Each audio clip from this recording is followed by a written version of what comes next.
असलकुम। बेटा अपनी आज की क्लास का आगाज करेंगे और आज की इस क्लास के अंदर we will be covering ellipse. देखो इलिप्स के कई मायने होते हैं, इलिप्स के कई तरीकेकार होते हैं, इलिप्स कई मजे की चीजों को डिनोट कर रहा होता है। आज की हम क्लास के अंदर जिस टॉपिक को पढ़ने जा रहे हैं इसका नाम ही क्या है? इसका नाम है इलिप्स का कॉन्सेप्ट। इलिप्स क्या होता है, क्या नहीं होता? कॉनिक सेक्शन का सबसे इंपॉर्टेंट कॉन्सेप्ट होता है इलिप्स। सही है ना? कॉनिक सेक्शन की जब हम बात करते हैं तो कॉनिक सेक्शन के अंदर सबसे इंपॉर्टेंट टॉपिक आता है इलिप्स का। मैं आपको गारंटी देता हूँ कि बेटा अगर आपने इलिप्स के टॉपिक को अंडरस्टैंड कर लिया, आपके लिए हाइपरबोला बिल्कुल बच्चों वाली चीज बन जाएगा। असल में हमारे अक्सर बच्चों की कंफ्यूजन होती है, उनको लगता है पैराबोला हाइपरबोला शायद आपस में बोला बोला आ रहा है तो मिलते जुलते होंगे। हालांकि इलिप्स और हाइपरबोला के सारे फॉर्मूला सिमिलर हैं। तो अगर आपने इलिप्स को समझ लिया ना तो हाइपरबोला आपके लिए बच्चों वाला काम है। सही है? अच्छा, अब देखो इलिप्स होता क्या है। इलिप्स बेसिकली इस तरह की शेप को कहते हैं। आप में से अक्सर लोगों ने कभी ना कभी इलिप्स देखा होगा। एलिपॉइड स्ट्रक्चर इस तरह का होता है। सही है? ये कहलाता है इलिप्स। अब इलिप्स में होता क्या क्या है, इलिप्स के अंदर फनकारियां क्या क्या होती हैं। हमारे पास कई तरह के इलिप्स होते हैं, ऐसा भी इलिप्स होता है, ऐसा भी इलिप्स होता है, ऐसा भी इलिप्स होता है। इलिप्स बेसिकली चपटा सर्कल होता है। आसान भाषा में अगर मैं देहाती जबान में बात करूँ ना, तो जो चपटा सर्कल होता है ना, चपटा चपटा सर्कल, उसको हम कहते हैं इलिप्स। अब देखो इलिप्स के अंदर हमारे पास दुनिया में क्या क्या चीजें आती हैं। अच्छा, एक चीज जहन में रखिएगा, अगर किसी दिन क्लास का लिंक आपके ग्रुप पे ना आए तो इसका मतलब ये नहीं कि क्लास नहीं है, अनलेस एंड अनटिल टीचर की तरफ से आपको प्रॉपरली नोटिफिकेशन ना आए। सही है? जैसे मैं भी एक बैच में भी क्लास का लिंक डालना भूल गया था। पॉइंट इज दैट कि भाई क्लास का लिंक नॉर्मली सिमिलर रहता है और टाइमिंग भी आपके पास सिमिलर रहेंगी, तो आप उस लिंक के थ्रू ज्वाइन अप कर सकते हो क्लास को। तो वो कांस्टेंट रहता है। अगर मैं चेंज कर रहा हूँ तो ऑब्वियसली मैं आपको डिफाइंड बैक कर रहा हूँ। तो इट इज अ पॉसिबिलिटी कि भाई किसी दिन एडमिन भूल जाए लिंक डालना, या मैं भूल जाऊँ लिंक डालना, या किसी भी क्लास के अंदर, तो लिंक आपका सिमिलर रहता है। लिंक पे आपको परेशान होने की जरूरत नहीं है, अनलेस एंड अनटिल मैं किसी फनकारी की वजह से लिंक को चेंज ना कर रहा हूँ। सही है ना? इसका आपने हमेशा ख्याल रखना है। अच्छा खैर, हमारे पास आज की क्लास में जो टॉपिक आ रहा है इसका नाम क्या है? इलिप्स। इलिप्स के अंदर देखो हमारे पास दो चीजें होती हैं। इलिप्स के अंदर हमारे पास क्या दो चीजें होती हैं? इलिप्स के अंदर हमारे पास सबसे पहले नंबर के ऊपर हमें कुछ बेसिक स्ट्रक्चर समझना पड़ेगा इलिप्स का। देखो इलिप्स का जिस तरफ ज्यादा रुकबा फैला हुआ होता है, जिस तरफ इलिप्स की ज्यादा फिगर फैली हुई होती है, वो उसका मेजर एक्सिस कहलाता है। Whenever we talk about the ellipse ना, तो इलिप्स के अंदर दो चीजें होती हैं। इलिप्स के अंदर एक चीज होती है मेजर एक्सिस, और एक चीज होती है बेटा माइनर एक्सिस। इलिप्स के अंदर हमेशा से हमारे पास दो तरह के कॉन्सेप्ट्स होते हैं, या तो मेजर एक्सिस होगा या फिर क्या होगा, माइनर एक्सिस होगा। मेजर एक्सिस का मतलब क्या होता है? जहां पे इलिप्स हमारे पास ज्यादा फैला हुआ है, जहां पे इलिप्स हमारे पास ज्यादा फैला हुआ है उसको हम क्या कहते हैं? उसको हम कहते हैं मेजर एक्सिस। और जहां पे इलिप्स कम फैला हुआ होता है उसको हम कहते हैं माइनर एक्सिस। जैसे कि देखो यहाँ पे एक्स के अलोंग जो है ये इलिप्स ज्यादा फैला हुआ है, वाई के अलोंग इलिप्स क्या है, कम फैला हुआ है। जैसे यहाँ पे देखो वाई के अलोंग इलिप्स ज्यादा फैला हुआ है, एक्स के अलोंग कम फैला हुआ है। तो आपका मेजर क्या होगा इस वाले के लिए? आपका मेजर क्या होगा? वाई होगा। और माइनर क्या होगा? एक्स का होगा। ये बड़ी बुनियादी बातें हैं जो कि आपको समझनी आनी चाहिए। बहुत बेसिक कॉन्सेप्ट है, इनको भी हम समझ भी रहे होंगे आगे चल के। अच्छा, इलिप्स के अंदर देखो हमारे पास दो तरह की चीजें होती हैं। इलिप्स के अंदर सबसे पहले हमारे पास वर्टेक्स की पॉइंट होता है। इलिप्स के अंदर आपके पास दो वर्टिसेस होते हैं। एक वर्टेक्स का पॉइंट इलिप्स का यहाँ पर होता है, और एक वर्टेक्स का पॉइंट इलिप्स का यहाँ पर होता है। सही है? इलिप्स के अंदर हमारे पास दो वर्टेक्स के पॉइंट होते हैं। As we have discuss in the last class कि वर्टेक्स किसे कहते हैं? वर्टेक्स बेसिकली वो पॉइंट होता है जो कि आपके मेजर एक्सिस पे लाई करता है। वर्टेक्स किसे हम कहते हैं? वर्टेक्स दुनिया में वो पॉइंट होता है जो कि हमारे मेजर एक्सिस के ऊपर लाई करता है, और साथ साथ हमारे फिगर के ऊपर भी लाई कर रहा होता है। वर्टेक्स का कॉन्सेप्ट वही होता है। वर्टेक्स किसे कहा जाता है? वर्टेक्स दुनिया के अंदर बेसिकली उस पॉइंट को कहा जाता है जो कि हमारे मेजर एक्सिस के ऊपर भी लाई करता है, और साथ साथ हमारे पर्टिकुलरली फिगर के ऊपर भी लाई कर रहा होता है। उसको हम वर्टेक्स का पॉइंट कहते हैं। सिमिलरली देन हमारे पास एक और चीज जो आती है उसको हम कहते हैं, हमारे पास ये फोकस का पॉइंट है। अब इलिप्स के अंदर फोकस भी दो होते हैं। इलिप्स के अंदर हमारे पास फोकस के पॉइंट भी दो होते हैं। क्योंकि फोकस बेसिकली कौन सा पॉइंट था? फोकस वो पॉइंट होता है जो कि आपके वर्टेक्स से कुछ फासले के ऊपर है। फोकस हमारे पास क्या होता है? फोकस हमारे पास वो पॉइंट होता है जो कि हमारे वर्टेक्स से कुछ फासले के ऊपर फॉर्म हो रहा होता है। तो इलिप्स के अंदर देखो चूंकि दो वर्टेक्स होते हैं तो इसीलिए दो फोकस के पॉइंट होते हैं। तो इनको कंबाइंड फॉर्म में कहा जाता है foci. Foci basically plural form होती है फोकस की। तो इलिप्स के अंदर चूंकि हमारे पास दो फोकस के पॉइंट होते हैं, क्योंकि दो वर्टेसेस आ रहे होते हैं, दैट्स द रीजन के दो फोकस के पॉइंट होते हैं। सिमिलरली वर्टेक्स से कुछ फासले के ऊपर आपके पास लाइन ऑफ डायरेक्ट्रिक्स होती है। कुछ फासले के ऊपर क्या होती है हमारे पास? लाइन ऑफ डायरेक्ट्रिक्स एग्जिस्ट कर रही होती है। अच्छा, अब मैं कुछ बड़े मजे की अगर बात बताऊं ना आपको, इलिप्स कहते किसे हैं? इलिप्स की बुनियादी दुनिया में डेफिनेशन जो बहुत पेपर्स के अंदर पूछी जाती है वो ये होती है कि भाई हमारे पास इलिप्स किस का कहा जाता है। इलिप्स दुनिया के अंदर एक ऐसी फिगर है कि अगर आप इस स्ट्रक्चर के ऊपर कहीं पे भी कोई पॉइंट लेते हो, इलिप्स दुनिया के अंदर एक ऐसी शेप को कहा जाता है कि अगर आप फिगर के ऊपर कहीं भी कोई पॉइंट कंसीडर करते हो, उस पॉइंट से लेके फोकस तक के डिस्टेंस जो होंगे, इस पॉइंट से लेके आप इलिप्स की शेप के ऊपर कहीं भी कोई पॉइंट कंसीडर करते हो, तो उस पॉइंट से लेके फोकस तक का जो डिस्टेंस होगा उनका सम हमेशा कांस्टेंट रहेगा। ये जुमला बहुत इंपॉर्टेंट है क्योंकि बहुत दफा एमसीक्यूज के अंदर ये थ्योरेटिकल कॉन्सेप्ट पूछा जाता है कि भाई इलिप्स की थ्योरेटिकल डेफिनेशन क्या है। तो मेरे प्यारे शागिर्दों, इलिप्स की थ्योरेटिकल डेफिनेशन क्या है, मैं आपको इसकी एग्जांपल देता हूँ। मैंने लेट सपोज यहाँ पे एक पॉइंट कंसीडर करा, इस पॉइंट से लेके फोकस 1 तक का डिस्टेंस है 2 यूनिट्स के बराबर, और इस पॉइंट से लेके फोकस 2 तक का डिस्टेंस है 6 यूनिट्स के बराबर। तो इन दोनों का सम क्या होगा, point two focus 1 and point two focus 2, इनका सम क्या होगा डिस्टेंसेस का। लेट सपोज ये आ गया 2 प्लस का 6, 8 के बराबर। किसके बराबर आ गया, 8 के बराबर। अब मैं यहाँ पे कोई पॉइंट कंसीडर कर लेता हूँ इधर, तो मैं यहाँ से लेके यहाँ का डिस्टेंस निकालूं, यहाँ से लेके यहाँ का डिस्टेंस निकालूं, लाजिम है कि यहाँ से लेके यहाँ तक का डिस्टेंस भी क्या आएगा, सिमिलर आएगा। तो दुनिया के अंदर इलिप्स किस शेप को कहा जाता है, ऐसी शेप का होना जहां पे पॉइंट टू फोकस तक के डिस्टेंसेस का सम हमेशा क्या रहे, कांस्टेंट रहे। हमेशा क्या रहे, कांस्टेंट रहे।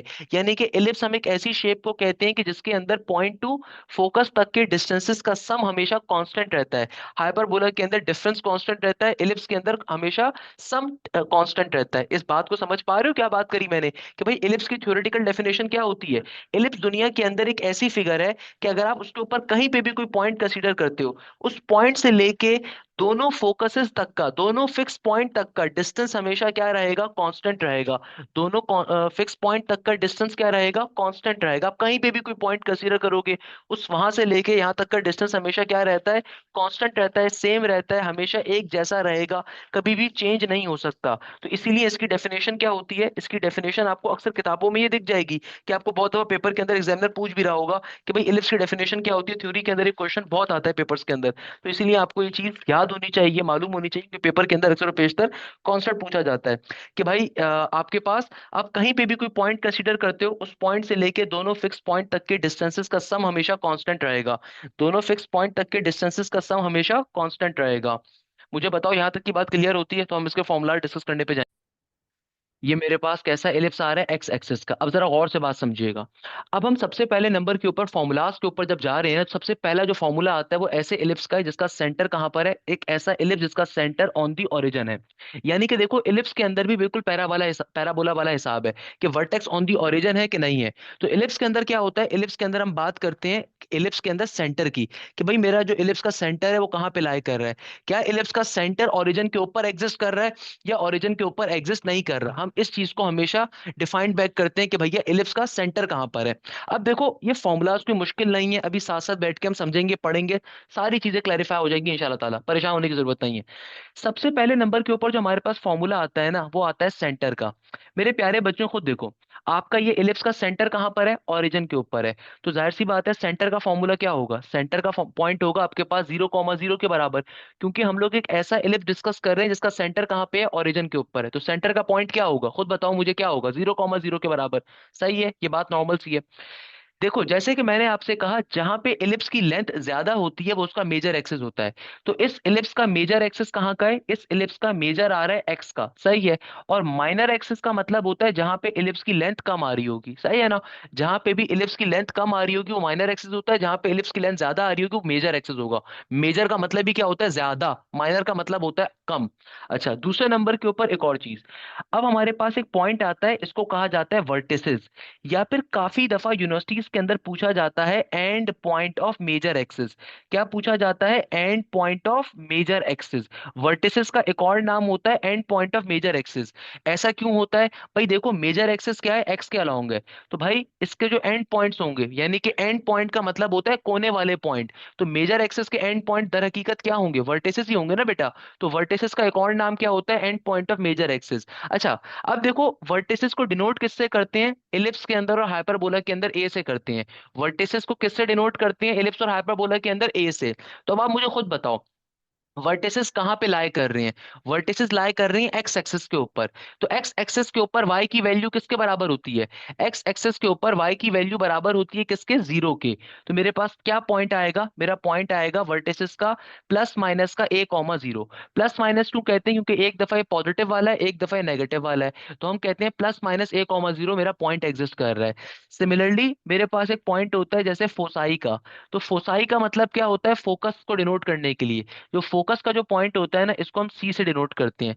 फोकस को इलिप्स के अंदर और हाइपरबोला के अंदर सी से डिनोट करते हैं। याद रखिएगा, हाइपरबोला में हम इतनी मेहनत नहीं करेंगे, हाइपरबोला में हम डायरेक्टली चीजों को कवर अप करेंगे। Hyperbola is the similar to the ellipse, सही है ना? तो याद रखिएगा हाइपरबोला और इलिप्स के अंदर सारी चीजें सिमिलर हैं, सिर्फ तीन जगहों पे डिफरेंस होते हैं। तो फोसाई किसे कहते हैं? फोसाई कहते हैं फोकस को, इसको डिनोट करते हैं सी से। तो इसका भी सेम कॉन्सेप्ट है कि देखो कहाँ पे लाई कर रहा है, आप खुद देखो ना, ये फोकस का पॉइंट कहाँ पे लाई कर रहा है? एक्स एक्सिस पे लाई कर रहा है। तो जब एक्स एक्सिस के ऊपर लाई कर रहा है तो वाई वाली चीज क्या होगी? जीरो के बराबर। तो क्या पॉइंट होगा? प्लस माइनस का सी कॉमा जीरो के बराबर। किसके बराबर पॉइंट होगा? प्लस माइनस का सी कॉमा जीरो के बराबर। अच्छा, अब देखो दूसरा पॉइंट, इसका नाम होता है end point of minor axis. इसको क्या कहते हैं? And point of minor axis. अक्सर पेपर में क्वेश्चन आता है, पता नहीं क्यों बच्चे इसमें गलती करते हैं। भाई माइनर एक्सिस हमेशा अपोजिट एक्सिस है। अगर तुम्हारा मेजर एक्स का है तो माइनर कहाँ पे होगा? वाई के ऊपर होगा। तो ये वाला जो पॉइंट है ना बेटा, ये and point of minor axis को डिनोट कर रहा है। अच्छा, माइनर एक्सिस किससे शो किया जाता है? इलिप्स में भी हाइपरबोला के अंदर भी बी से। किससे शो किया जाता है? बी से। किससे शो किया जाता है बेटा? बी से। सही है। तो अब देखो, अगर मेरा मेजर एक्सिस एक्स का है तो माइनर एक्सिस का पॉइंट कहाँ पे लाई कर रहा है? आप खुद देखो, माइनर एक्सिस कहाँ पे लाई कर रहा है? वाई एक्सिस के ऊपर। और वाई एक्सिस के ऊपर हमेशा क्या चीज? जीरो होगी। वाई एक्सिस के ऊपर हमेशा एक्स की वैल्यू जीरो होती है। तो माइनर एक्सिस का पॉइंट क्या होगा? जीरो कॉमा प्लस माइनस का बी।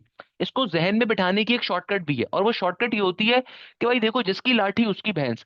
यानी कि इसका मतलब क्या है कि देखो, जिसका मेजर एक्सिस होगा ना, हर चीज में इजाफा उसी के डायरेक्शन में होगा। अगर मेजर एक्सिस एक्स का है ना, तो हर चीज में इजाफा देखो वहीं पे आ रहा है, सिवाय माइनर एक्सिस के पॉइंट के। माइनर एक्सिस हमेशा अपोजिट एक्सिस पे होगा, माइनर एक्सिस हमेशा अपोजिट एक्सिस पे होगा। फॉर एग्जाम्पल, अगर मैं वाई एक्सिस का एलिप्स बना के दिखाऊं, अगर मैं आपको जरा वाई एक्सिस का एलिप्स बनाकर दिखाऊं, तो जरा वाई एक्सिस की बात भी देखो ना, सेम रहेगी, सारी चीजें सेम रहती हैं, कोई मुश्किल काम थोड़ी है इसके अंदर। बच्चों वाली चीज है भाई, लोग पता नहीं लोगों ने हवा बनाया हुआ है, मुश्किल कहाँ है? क्या मुश्किल है इसमें? देखो, मेरे पास ये जो इलिप्स आ रहा है, ये y के अलोंग इसकी लेंथ ज्यादा आ रही है, तो जाहिर सी बात है कि मेजर एक्सिस इसका y का, ये इसका वर्टेक्स वन आ गया, ये इसका वर्टेक्स टू आ गया, यहाँ पे इसका फोसाई वन आ गया, यहाँ पे इसका फोसाई टू आ गया। और अब देखो, ये माइनर एक्सिस कहाँ पर है? x के अलोंग है, तो ये इसका आपके पास माइनर एक्सिस का पॉइंट आ गया। यहाँ पे इसकी पहली डायरेक्ट्रिक्स की लाइन है, इसकी दूसरी डायरेक्ट्रिक्स की लाइन है। तो अगर मैं इसका सेंटर देखूं, तो इसका सेंटर भी कहाँ पर है? On the origin. तो इसका सेंटर का पॉइंट क्या होगा? जीरो कॉमा जीरो के बराबर। सेंटर का पॉइंट क्या होगा मेरे प्यारे बेटे? जीरो कॉमा जीरो के बराबर। सेंटर का पॉइंट क्या होगा? जीरो कॉमा जीरो के बराबर। अच्छा भाई, अगर मैं आगे देखूं, वर्टिसेस का पॉइंट क्या होगा? अब आप खुद मुझे खुद सोच के बताओ, वर्टिसेस कहाँ पे लाई कर रहे हैं? अगर मेरा मेजर एक्सिस वाई का है, तो खुद देखो, वर्टिसेस भी जिस डायरेक्शन में आपका मेजर एक्सिस होता है, वहीं पे आपके वर्टेक्स और फोकस का पॉइंट होता है। तो बेटा देखो, अगर मेरा मेजर एक्सिस वाई का है, तो वर्टेक्स भी कहाँ पे फॉर्म हो रहे हैं, या फिर end point of major axis कहाँ फॉर्म हो रहे हैं? वाई के अलॉन्ग हो रहे हैं। तो क्या पॉइंट बनेगा? मेरा पॉइंट बनेगा जीरो कॉमा प्लस माइनस का ए। इसमें रट्टे मारने वाली क्या चीज है? फोसाई का पॉइंट देखो कहाँ फॉर्म हो रहा है, फोसाई भी आपके पास वाई एक्सिस के ऊपर फॉर्म हो रहा है। तो फोसाई का पॉइंट क्या होगा? फोसाई का पॉइंट होगा हमारे पास zero comma plus minus C के बराबर। और end point of major axis क्या होंगे? मैंने क्या बताया? जिस डायरेक्शन में आपका मेजर होता है, उसके अपोजिट आपका माइनर होता है। अगर इसका मेजर वाई के अलॉन्ग है, अगर ये वाई एक्सिस का एलिप्स आ रहा है, तो इसका मेजर माइनर कहाँ पर होगा? इसका माइनर होगा एक्स एक्सिस के ऊपर। तो एक्स एक्स इसका माइनर का पॉइंट क्या बनेगा? माइनर का पॉइंट होगा प्लस माइनस का बी कॉमा जीरो के बराबर। सही है ना? ये आपके तीन सबसे इंपॉर्टेंट तीन कॉन्सेप्ट्स हैं कि आपको मालूम होना चाहिए वर्टिसेस कहाँ पर है, आपको मालूम होना चाहिए आपका फोसाई कहाँ पर है, या फिर आपका माइनर एक्सिस का पॉइंट कहाँ पर है। वर्टिसेस का एक और नाम होता है end point of major axis, सही है ना? End point of major axis भी इसको कहा जाता है। ये बुनियादी बुनियादी बुनियादी तरीन बातें हैं जिसका आपने हमेशा ख्याल रखना है। अच्छा, वैसे माइनर एक्सिस का भी एक और नाम होता है, चलो बता देता हूँ, एक सिनोनियम होता है भाई। जैसे मेरा नाम घर पे अगर हाशिम है, तो हो सकता है बबलू भी हो, शबलू भी हो, टबलू भी हो, कुछ भी हो सकता है ना, XYZ, मतलब मेरे सिनोनियम हो सकते हैं नाम के। वैसे ही end point of minor axis का एक और नाम होता है को वर्टिसेस। ये को वर्टिसेस के नाम से भी अक्सर MCQs पेपर में आता है, को वर्टिसेस, को वर्टिसेस भी इसको कहते हैं। सही है, इसको and point of minor axis भी कहते हैं, या फिर को वर्टिसेस भी इसको कहा जाता है। ये तो ऐसी चीजें डायरेक्टली अब आपको फिगर देख के अंदाजा हो सकती हैं, इसमें कोई मुश्किल बात नहीं है। मुझे बताओ, ये बात क्लियर होती है यहाँ तक कि? जल्दी से मुझे। Very good. अच्छा बेटा, अब देखो हमारे पास जो नेक्स्ट चीज एक आती है इन दोनों कॉन्सेप्ट्स के अंदर समझने के लिए तो नहीं, वो इक्वेशंस है। देखो इक्वेशंस को डायरेक्टली आपको जहन में बिठाना होता है, मगर इक्वेशंस होती बड़े काम की चीज है। इक्वेशंस की जब हम बात करते हैं तो हमारे पास इलिप्स की जो इक्वेशंस होती हैं दे आर एक्सट्रीमली इंपॉर्टेंट। हमारे पास दो तरह की इक्वेशंस होती हैं भाई, एक इक्वेशन होती है इक्वेशन ऑफ डायरेक्ट्रिक्स और एक इक्वेशन होती है इक्वेशन ऑफ इलिप्स। अच्छा भाई, हमारे पास दो तरह की इक्वेशंस आएंगी, एक होगी इक्वेशन ऑफ डायरेक्ट्रिक्स और एक इक्वेशन होती है हमारे पास इक्वेशन ऑफ इलिप्स। एक इक्वेशन क्या आ रही है, इक्वेशन ऑफ डायरेक्ट्रिक्स, और एक इक्वेशन होती है इक्वेशन ऑफ द इलिप्स। अब जरा गौर से बात समझिएगा, अगर तो मुझे एक्स एक्सिस का एलिप्स आ रहा है तो एक्स एक्सिस के एलिप्स की इक्वेशन ऑफ डायरेक्ट्रिक्स क्या होगी, ये एक्स से रिप्रेजेंट होगी, सही है ना। X is equal to plus minus का ए डिवाइडेड बाय ई। क्या होगी, x is equal to plus minus का ए डिवाइडेड बाय ई। ई का मतलब क्या होता है, एसेंट्रिसिटी। अभी एसेंट्रिसिटी को हम डिस्कस करेंगे, हमने नहीं करा। अभी हम सिंपल सी इक्वेशन देख रहे हैं कि भाई इक्वेशन ऑफ डायरेक्ट्रिक्स इसके बराबर होती है x is equal to plus minus का ए डिवाइडेड बाय ई। और अगर वाई एक्सिस का एलिप्स होगा तो मेरी इक्वेशन ऑफ डायरेक्ट्रिक्स क्या होगी, Y is equal to plus minus का ए डिवाइडेड बाय ई के बराबर। अच्छा, इक्वेशन ऑफ इलिप्स क्या होगी, देखो अगर मेजर एक्सिस का इलिप्स आ रहा है, एक्स एक्सिस का अगर मेजर एक्सिस है यानी कि एक्स एक्सिस का अगर इलिप्स आ रहा है, तो मेरी इक्वेशन ऑफ द इलिप्स होती है x square divided by A square plus का Y square divided by B square equal to के बाद वन। और अगर वाई एक्सिस का इलिप्स आ रहा है तो y square divided by A square plus का x square divided by B square equal to के बाद वन। मैंने आपको लास्ट क्लास में भी एक बात बताई थी, दोबारा एक बात बता रहा हूँ कि मेरे प्यारे शागिर्दों, इलिप्स को याद रखने के लिए कोई ट्रिक्स नहीं होती, यानी कि आपको इक्वेशंस को याद रखने की कोई ट्रिक नहीं होती। इक्वेशंस आर जस्ट क्या प्रैक्टिस करने के ऊपर मैं जहन में बिठाती हूँ, क्योंकि हर इक्वेशन किसी ना किसी डेरिवेशन के ऊपर फॉर्म हो रही होती है। हाँ, मैं आपको उसकी एक ट्रिक जरूर बता सकता हूँ। वो ट्रिक ये होती है कि हमेशा याद रखिएगा, इलिप्स के केस के अंदर आपका जो मेजर एक्सिस होता है ना, ये आपके माइनर से और आपके नॉर्मल उससे, आपके माइनर से और आपके फोसाई से हमेशा क्या होता है, बड़ा होता है। भी हम इसकी कंडीशन भी देखेंगे। आपका जो मेजर एक्सिस होता है ये हमेशा बड़ा होता है as compare to your minor axis और योर फोसाई पॉइंट, इन सब के मुकाबले में सबसे बड़ा होता है। तो हमेशा याद रखिएगा, इलिप्स की एक बुनियादी बात है कि जिसका मेजर एक्सेस होगा ना उसके नीचे ए स्क्वायर होता है। जिसका मेजर एक्सेस होगा उसके नीचे हमेशा क्या होगा, ए स्क्वायर होगा, जिसका भी मेजर एक्सेस होगा। तो इलिप्स की इक्वेशन को पहचानने का भी तरीका ये होता है कि फ्रैक्शन में जिसके नीचे बड़ी वैल्यू आ रही होती है उसका ए स्क्वायर होगा। अभी ये जब मैं हम क्वेश्चन सॉल्व करेंगे ना पास्ट पेपर्स के, ये सारी बातें उस वक्त आपको समझ में आएंगी। अभी मैं जस्ट आपको रैंडमली एक ओवरव्यू दे रहा हूँ कि भाई देखो, इलिप्स के अंदर होता क्या है, हमेशा मेजर एक्सेस हमारा माइनर से या फोसाई से बड़ा होता है। कैसे बड़ा होता है, क्या होता है, वो सारी कंडीशन अभी हमने पढ़नी है। अभी मैं जस्ट एक रैंडमली आपको चीज बता रहा हूँ। खैर, अच्छा, दूसरे नंबर के ऊपर इक्वेशन ऑफ डायरेक्ट्रिक्स क्या होती है, प्लस माइनस का ए डिवाइडेड बाई ई। अगर एक्स एक्सिस का इलिप्स होगा तो x is equal to plus minus a by e होगा, और अगर वाई एक्सिस का इलिप्स होगा तो y is equal to plus minus का ए डिवाइडेड बाई ई के बराबर होगा। ये नॉर्मल सी चीज है। अच्छा, इसमें हमारे पास कई तरह के कॉन्सेप्ट्स होते हैं, इसमें हमारे पास कई तरह की बुनियादी चीजें होती हैं। हमें दो बातों का बड़ा ख्याल रखना है whenever we talk about the ellipse. उन दो बातों का काम क्या है कि भैया देखो, ई क्या होता है, एसेंट्रिसिटी ऑफ द इलिप्स क्या होती है। मैंने आपको इलिप्स की एक डेफिनेशन बताई थी जब मैंने इस लेक्चर को भी स्टार्ट किया था, फ्रेश लेक्चर को जब हमने स्टार्ट किया था। मैंने आपको इलिप्स की एक डेफिनेशन क्या बताई थी कि इलिप्स दुनिया के अंदर एक ऐसी फिगर है कि अगर आप उस फिगर के ऊपर कहीं पे भी कोई पॉइंट कंसीडर करते हो, उस पॉइंट से लेके दोनों फिक्स पॉइंट तक का, फोसाई तक का डिस्टेंस हमेशा कांस्टेंट रहता है। एक मैंने बुनियादी डेफिनेशन आपको बताई थी। दूसरी डेफिनेशन होती है मैथमेटिकल डेफिनेशन इलिप्स की। इलिप्स की मैथमेटिकल डेफिनेशन क्या होती है, यानी कि एसेंट्रिसिटी वाली डेफिनेशन, कि भाई इलिप्स की एसेंट्रिसिटी क्या है। इलिप्स की एसेंट्रिसिटी हमेशा ग्रेटर देन जीरो होती है मगर लेसर देन वन होती है। यानी कि इलिप्स की एसेंट्रिसिटी क्या होती है, greater than zero but lesser than one. इसका मतलब क्या है, एसेंट्रिसिटी किसे कहते हैं, एसेंट्रिसिटी कहते हैं point two focus distance divided by point two line of directrix का डिस्टेंस। एसेंट्रिसिटी किसे कहा जाता है, एसेंट्रिसिटी कहा जाता है point two focus distance divided by point two line distance. अब अगर आप इसको समझना चाहो, ऑल्दो हम क्रैश पे बैठे हैं, इतना टाइम अवेलेबल नहीं है, बट मैं आपको बेसिक लॉजिक दे देता हूँ कि भाई देखो, मैं अगर यहाँ पे कहीं पे भी कोई पॉइंट कंसीडर करूंगा, इस पॉइंट का फोकस से डिस्टेंस और इस पॉइंट का लाइन ऑफ डायरेक्ट्रिक्स से डिस्टेंस, मुझे इस फिगर को देखते हुए अंदाजा हो रहा है, मुझे इस फिगर को देख के ही अंदाजा हो रहा है कि मेरे पास पॉइंट टू फोकस डिस्टेंस क्या होगा, छोटा होगा, और पॉइंट टू लाइन डिस्टेंस क्या होगा, बड़ा होगा। क्योंकि पॉइंट टू फोकस क्या है, काफी करीब है ना। आप कहीं पे भी कोई पॉइंट कंसीडर करते हो, इस पॉइंट का फोकस से डिस्टेंस क्या है, काफी करीब है, मगर पॉइंट टू लाइन डिस्टेंस क्या है, बड़ा है। तो भाई हमें ये बात पता है कि अगर कभी भी डिनोमिनेटर के अंदर बड़ी वैल्यू हो और न्यूमरेटर के अंदर छोटी वैल्यू हो, तो मैथ्स के अंदर हमेशा आंसर वन से छोटा आता है। ये मैथ्स का बुनियादी कॉन्सेप्ट कॉन्सेप्ट है फ्रैक्शंस का, कि भाई अगर ऊपर वाली वैल्यू छोटी हो नीचे वाली वैल्यू बड़ी हो तो ओवरऑल आंसर वन से छोटा आता है। सही है। तो हमेशा याद रखिएगा इलिप्स के केस के अंदर आपकी जो एसेंट्रिसिटी होती है हमेशा जीरो से बड़ी होगी मगर वन से छोटी होगी। एसेंट्रिसिटी कहते हैं कैसे, point two focus distance divided by point two line of directed distance को। अच्छा, इसके अलावा एसेंट्रिसिटी निकालने की एक शॉर्टकट है। अच्छा, ये शॉर्टकट आपको कोई और नहीं बताएगा, बड़े मजे की मैं आपको बात बताऊं। बहुत दफा पेपर्स के अंदर सिर्फ एसेंट्रिसिटी का क्वेश्चन आएगा, और अब यकीन मानो मेरी एक शॉर्टकट है एसेंट्रिसिटी कैलकुलेट करने की, आप अश अश कर उठोगे इंशाल्लाह ताला। क्योंकि इस एसेंट्रिसिटी की शॉर्टकट को अगर आपने समझ लिया ना, आपको क्वेश्चन सॉल्व करने की जरूरत ही नहीं है। बहुत दफा बच्चा क्या करता है, पहले सी निकालेगा, ए निकालेगा, ये निकालेगा, वो निकालेगा, सुबह से शाम हो जाएगी। एसेंट्रिसिटी इलिप्स की निकालने की शॉर्टकट ये होती है, सिंपल तरीके से अंडर रूट ए स्क्वायर माइनस का बी स्क्वायर और नीचे डिवीजन के अंदर ए स्क्वायर। ये डायरेक्टली शॉर्टकट है ई निकालने की। अब आप बोलोगे सर आपकी बात पे यकीन नहीं आ रहा, क्वेश्चन सॉल्व करके दिखाएं, कोई ऐसे नहीं समझ में आएगा। चलो मैं काम करता हूँ, क्वेश्चन दिखाता हूँ। मेरे पास एक क्वेश्चन आ रहा है, जरा गौर से देखो। मेरे पास एक क्वेश्चन आ रहा है 9x स्क्वायर प्लस का 16y स्क्वायर इक्वल टू के बाद 144। भाई जो काम कर रहे हो सब छोड़ दो, पहले गौर से बात समझो। मेरे पास एक क्वेश्चन आ रहा है 9x स्क्वायर प्लस का 16y स्क्वायर इक्वल टू के बाद 144। अच्छा, अब देखो दो चीजें हैं, मैं आपसे दो बातें डिस्कस करना यहाँ पे चाहूंगा before moving towards this question. देखो यार बहुत सारी बातें बतानी होती हैं, बहुत सारे मजे मजे के कॉन्सेप्ट होते हैं, तो इट टेक्स थोड़ा टाइम। हमारे पास हमें एक चीज समझनी पड़ेगी, इलिप्स की कंडीशन क्या होती है, इलिप्स की पहचान क्या होती है। दुनिया के अंदर कभी भी अगर आपके पास इलिप्स की इक्वेशन होगी तो उसकी पहचान क्या होती है, सबसे इंपॉर्टेंट टॉपिक है। कि भाई देखो इलिप्स की इक्वेशन के अंदर हमेशा याद रखिएगा एक्स स्क्वायर भी होगा और वाई स्क्वायर भी होगा। इलिप्स की इक्वेशन के अंदर क्या होगा मेरे प्यारे बच्चों, हमेशा याद रखिएगा एक्स स्क्वायर का होना भी कंपलसरी है और वाई स्क्वायर का होना भी कंपलसरी है, first of all.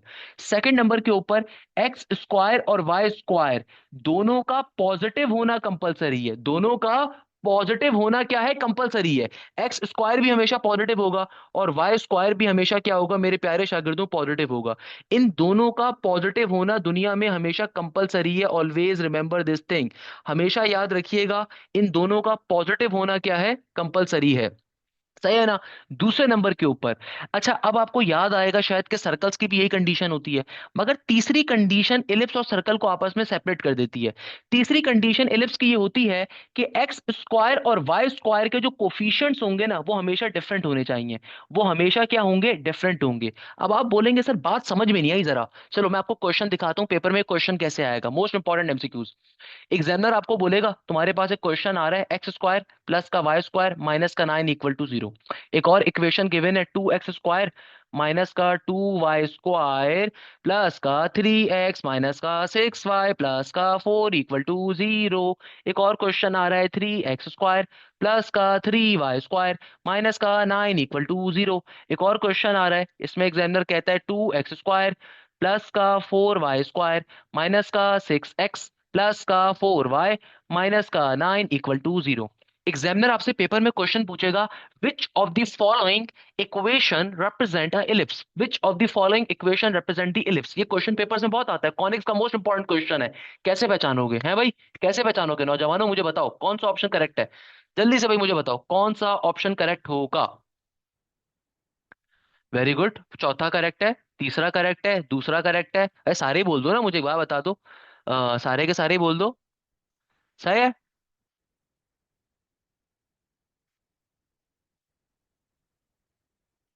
Very good, very good, very good, very good. अब जरा मेरी बात समझो मेरे प्यारे बच्चों, हमारे पास जो पहली वाली इक्वेशन आ रही है ना, इसमें देखो X square Y square coefficients क्या है, सिमिलर है। जरा गौर से एक बड़े मजे की चीज समझिएगा, एक बच्चे ने कहा था ना कि कहाँ पे इस्तेमाल होता है, सर्कल या एलिप्स। तो भाई देखो इलिप्स के अंदर और सर्कल में डिफरेंस ही क्या है, ये सर्कल है ये इलिप्स है, सही है, ये सर्कल है और ये क्या है, इलिप्स आ रहा है। तो भाई हमारे पास सर्कल की खास बात क्या होती है, कभी किसी टीचर ने नहीं बताया होगी। सर्कल की खास बात ये होती है कि भाई सर्कल के अंदर जो सेमी मेजर एक्सिस होता है और सेमी माइनर एक्सिस होता है हमेशा बराबर होता है। यानी कि भाई आपके पास जो मेजर एक्सिस और माइनर एक्सिस होता है ना हमेशा बराबर होता है। बचपन से आपने ये बात सुनी होगी कि तुम सर्कल के सेंटर से लेके किसी भी दिशा में चले जाओ, हमेशा डिस्टेंस सेम रहेगा, जिसको हम रेडियस कहते हैं। सेंटर से लेके किसी भी दिशा की जानिब का डिस्टेंस क्या होता है, कांस्टेंट होता है, सेम रहता है। सेंटर से लेके हर जानिब का डिस्टेंस सिमिलर होता है। तो सर्कल के अंदर क्या होता है, सेमी मेजर और सेमी माइनर बराबर होता है। मगर इलिप्स के अंदर क्या होता है, इलिप्स के अंदर एक एक्सिस आपका बड़ा होता है, एक एक्सिस आपका छोटा होता है। यही वजह है कि सर्कल की एसेंट्रिसिटी जीरो होती है, जबकि इलिप्स की eccentricity greater than zero but lesser than one होती है। देखो मैंने बातों बातों में कई एमसीक्यूज आपको बता दी हैं। ये बड़ा मशहूर एमसीक्यूज है कि सर्कल की एसेंट्रिसिटी क्या होती है। अब बच्चे रट्टे तो मार लेते हैं, जीरो के बराबर होती है, किसी को पता ही नहीं होता। तो सर्कल की एसेंट्रिसिटी क्या होती है, जीरो होती है। उसके पीछे रीजन भी बता देता हूँ। उसके पीछे रीजन ये है कि भैया तुम्हारे पास सर्कल और इलिप्स के अंदर कंडीशन क्या होती है, सर्कल के अंदर सेमी मेजर और सेमी माइनर हमेशा बराबर होता है। यानी कि सेंटर से लेके हर कोने का डिस्टेंस चूंकि बराबर होता है, तो सर्कल में ए इज इक्वल टू बी, यानी कि आपके कोफिशिएंट्स बराबर होते हैं। इसका मतलब क्या है, इसका मतलब ये होता है कि मेरे प्यारे शागिर्द हूं, आपका फॉर्मूला क्या है, आपको मालूम है ना फॉर्मूला हमारे पास। अभी मैं आगे चल के फॉर्मूला एक पढ़ाऊंगा, सी इज इक्वल टू ए वाला, ये फॉर्मूला हमारा होता है। तो भाई इलिप्स की हमारे पास कंडीशन क्या होती है, इलिप्स की कंडीशन होती है a square is equal to b square plus का सी स्क्वायर। तो अब सर्कल के केस के अंदर क्या होता है, ए और बी आपस में बराबर होता है। तो यहां से देखो आपके पास अगर ए और बी बराबर हो जाएगा तो खत्म हो जाएगा, तो सी स्क्वायर की वैल्यू आ जाएगी जीरो के बराबर। तो यहाँ पे सी की जगह पे जब जीरो डालोगे तो ई क्या हो जाएगा, जीरो के बराबर आ जाएगा। हमेशा याद रखिएगा सर्कल की एसेंट्रिसिटी क्या होती है, जीरो। उसके पीछे बुनियादी रीजन यही होता है कि सर्कल की हर जानिब से गोलाई बराबर होती है। वो जो सर्कल और फेस होता है वो क्या होता है, वो जो आपका गोलाई का फेस होता है वो क्या होता है, कि भाई हर जानिब से डिस्टेंस क्या होता है, बराबर होता है। उसको हम यही कहते हैं कि सेंटर से हर कोने का डिस्टेंस क्या है, बराबर। तो सर्कल और इलिप्स की इक्वेशन में डिफरेंस क्या है, कि भाई सर्कल और इलिप्स की इक्वेशन में डिफरेंस ये होता है कि भाई ये दोनों कंडीशन सर्कल में भी होती हैं। खाली डिफरेंस ये होता है कि सर्कल में एक्स स्क्वायर वाई स्क्वायर के कोफिशिएंट्स हमेशा सिमिलर होंगे, जबकि इलिप्स के अंदर हमेशा डिफरेंट होंगे। ये सबसे बुनियादी कॉन्सेप्ट है। तभी इन दोनों की शेप्स आपस के अंदर सिमिलर होती हैं, और खाली इलिप्स चपटा सर्कल होता है। यानी कि एक तरफ से पकड़ के आपने इलिप्स को थोड़ा सा खींच के लंबा कर दिया, इलास्टिसिटी के ऊपर आपने थोड़ा सा उसे लेंदी कर दिया। तो बहरहाल देखो जो पहली इक्वेशन आ रही है ये सर्कल की इक्वेशन आ रही है, तो इलिप्स की इक्वेशन नहीं है, क्योंकि सर्कल की इक्वेशन के अंदर एक्स स्क्वायर वाई स्क्वायर दोनों मौजूद होंगे, दोनों पॉजिटिव होंगे या सिमिलर साइंस के होंगे, और दोनों के कोफिशिएंट सिमिलर होंगे। तो पहली इक्वेशन सर्कल की आ रही थी। अच्छा दूसरी इक्वेशन में तो देखो भैया भंडा हो गया, एक्स स्क्वायर वाई स्क्वायर के दरमियान एक पॉजिटिव एक नेगेटिव है। तो ये हाइपरबोला की इक्वेशन होती है, उसको बाद में हम पढ़ेंगे कल। तो अभी के लिए बस इतना ध्यान में रखो, इलिप्स नहीं है, सही है ना, सर्कल है। अच्छा तीसरी वाली में देखो अगेन एक्स स्क्वायर भी आ रहा है वाई स्क्वायर भी आ रहा है, दोनों के कोफिशिएंट भी सिमिलर हो गए, तो इसका मतलब क्या, सर्कल आ रहा है। इसका मतलब क्या, सर्कल की इक्वेशन है। अब अगर आप मासूमाना अंदाज में देखो चौथी वाली कंडीशन को, तो यहाँ पे एक्स स्क्वायर वाई स्क्वायर आ रहा है, दोनों के कोफिशिएंट्स क्या डिफरेंट है, ये हमारे पास इलिप्स की इक्वेशन आ रही है। ये हमारे पास क्या आ रही है, इलिप्स की इक्वेशन आ रही है। तो इलिप्स की इक्वेशन की पहचान क्या होती है, एक्स स्क्वायर भी होगा वाई स्क्वायर भी होगा, एक्स स्क्वायर वाई स्क्वायर के कोफिशिएंट हमेशा डिफरेंट होने चाहिए। अगर कोफिशिएंट सेम होंगे तो सर्कल फॉर्म हो जाएगा। खैर वापस आते हैं, हमने बात का आगाज कहां से किया था, हमने अपनी अली बाबा की कहानी का स्टार्ट किया था इस क्वेश्चन से, कि भाई मेरे पास एक क्वेश्चन आता है पेपर में, एग्जामिनर कहता है जल्दी से जरा एसेंट्रिसिटी निकाल कर बताओ। तो भाई एसेंट्रिसिटी निकालने के लिए बहुत सिंपल काम क्या करोगे, कभी भी तुम्हारे पास एलिप्स का या हाइपरबोला का क्वेश्चन आएगा ना, जो इक्वल टू के इस तरफ कोफिशिएंट मौजूद है, कांस्टेंट मौजूद है, उससे पूरी इक्वेशन को डिवाइड करवा दो। तो क्या बन जाएगा, ये बन जाएगा 9x स्क्वायर डिवाइडेड बाय 144। ये हो जाएगा प्लस का 16 divided by 144 into Y square, और इक्वल टू के बाद 144 बाय 144 वन हो जाएगा। 9 के टेबल में 144 कहाँ पर होता है, 16 पे होता है। 16 के टेबल में 144 कहाँ पे होता है, 9 पे होता है। तो मेरी ये इक्वेशन क्या बन गई, ये बन गई एक्स स्क्वायर डिवाइडेड बाय 9। यहाँ पे क्या आ गया, Y square divided by sorry X square divided by 16, Y square divided by 9 equal to 1। आपने सिंपल तरीके से इस 144 से पूरी इक्वेशन को डिवाइड करवा दिया। अब देखो आपको मैं एक ट्रिक बता रहा हूँ, कभी भी अगर इलिप्स की इक्वेशन गिवन हो ना, हमेशा याद रखिएगा इक्वेशन के जरिए मेजर या माइनर एक्सिस को कैसे पहचानोगे। अगर आपकी इक्वेशन गिवन होगी तो आप इक्वेशन के जरिए मेजर या माइनर एक्सिस को कैसे पहचानोगे, याद रखिएगा फ्रैक्शन में जिसके नीचे बड़ी वैल्यू होगी, फ्रैक्शन में जिसके नीचे क्या होगी, बड़ी वैल्यू, उसका मेजर एक्सिस होगा। तो एक्स के नीचे देखो बड़ा नंबर आ रहा है, एक्स के नीचे अगर बड़ा नंबर आ रहा है तो मुझे पता चल गया कि मेरा मेजर कहाँ का है, मेरा मेजर एक्सिस आ रहा है एक्स का, मुझे फौरन से पता चल गया। वैसे जरूरत नहीं है, मैं आपको बता रहा हूँ। अच्छा दूसरे नंबर पे हमेशा याद रखिएगा ए हमेशा बड़ा होता है बी से, तो जो भी बड़ी वाली वैल्यू है ना वो आपका ए स्क्वायर है, जो छोटी वाली वैल्यू आपका बी स्क्वायर है। तो आपको विद इन सेकंड्स में इक्वेशन देखते देखते अंदाजा हो गया कि मेरा ए स्क्वायर कौन सा बड़ा वाला नंबर है, बी स्क्वायर कौन सा छोटा वाला नंबर है। तो अब अगर मुझे एसेंट्रिसिटी निकालनी थी तो मुझे सी शी कुछ निकालने की जरूरत नहीं है, सिंपल फॉर्मूले में डालो, ए स्क्वायर की वैल्यू क्या है 16, बी स्क्वायर की वैल्यू क्या है 9, और नीचे ए स्क्वायर का ए स्क्वायर यानी कि 16, 16 में से 9 जाएगा तो क्या बचेगा, ये 16 में से 9 निकालोगे तो क्या बचेगा, 7 बचेगा, और नीचे 16 का 16 इट इज, अंडर रूट को दोनों टर्म्स में शिफ्ट कर दोगे तो root 7 divided by 4। Question solve हो गया। मुझे बताओ यहाँ तक की बात पल्ले पड़ती है, जल्दी से मुझे बताओ, यहाँ तक की बात समझ में आती है, कोई मसले की बात तो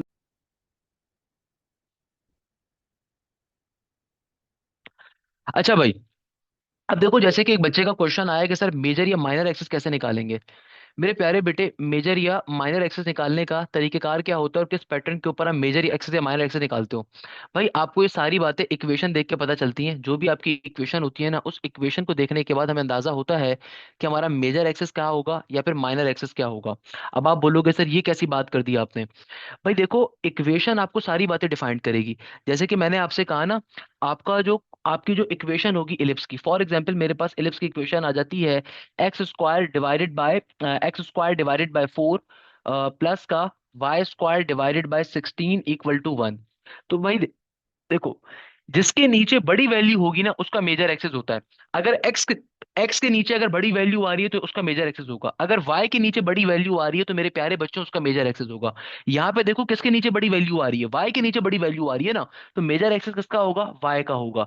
ये बेसिक चीज है भाई, इक्वेशन देख के आपको अंदाजा ऐसे ही हो जाता है कि मेजर एक्सेस कहाँ का है, माइनर एक्सेस कहाँ का है। लेट सपोज मेरे पास एक क्वेश्चन गिवन था 9x² वाला। तो आपको मैं आपसे कहता हूं कि भाई मुझे सॉल्व करके बताओ वर्टिसेस का पॉइंट क्या होगा। तो भाई once you have the major axis and the minor axis, आप हर चीज कैलकुलेट कर सकते हो। वर्टेक्स अगर आपको इक्वेशन गिवन है इलिप्स की, तो सॉल्व कैसे करोगे, वर्टिसेस का पॉइंट कैसे निकालोगे। आपने इक्वेशन देख के आपको अंदाजा हो जाएगा। जब आप इक्वेशन को अपनी स्टैंडर्ड फॉर्म पे लेकर आओगे ना, तो जिसके नीचे बड़ी वैल्यू होगी उसका मेजर एक्सेस होगा, आपको पता चल गया। यहाँ पे इस क्वेश्चन में मेजर एक्सेस का आ रहा है, एक्स का आ रहा है। तो वर्टिसेस का पॉइंट क्या होगा, वर्टिसेस का पॉइंट होगा प्लस माइनस का a, 0। तो किसके बराबर आ जाएगा, a² बराबर है 16 के, तो a किसके बराबर होगा, a बराबर होगा 4 के।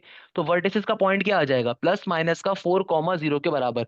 किसके बराबर आ जाएगा बेटा, सिंपल तरीके से प्लस माइनस का 4, 0 के बराबर। ये it's a very normal thing. इसमें मतलब कोई परेशान होने वाली चीज नहीं है। बेसिक कॉन्सेप्ट है। मुझे कोई भी चीज निकालनी है मैं उसको इजीली चेकअप कर सकता हूँ कि मैं किस पैटर्न पे निकाल रहा हूँ। लेट सपोज मुझे कैलकुलेट करने का एग्जामिनर कह देता है को वर्टिसेस, मुझसे एग्जामिनर कहता है को वर्टिसेस की वैल्यू बताओ। अब को वर्टिसेस क्या होते हैं, and point of minor axis.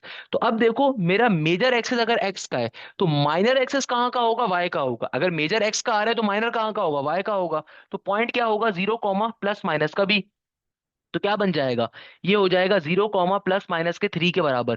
क्योंकि b² बराबर है 9 के, b² किसके बराबर है, 9 के। तो b किसके बराबर होगा, प्लस माइनस के 3 के बराबर होगा। सिंपल सी बात है भाई, क्या मुश्किल बात है इसके अंदर, मुझे बताओ क्या मुश्किल है इसके अंदर, please let me know what's the problem here.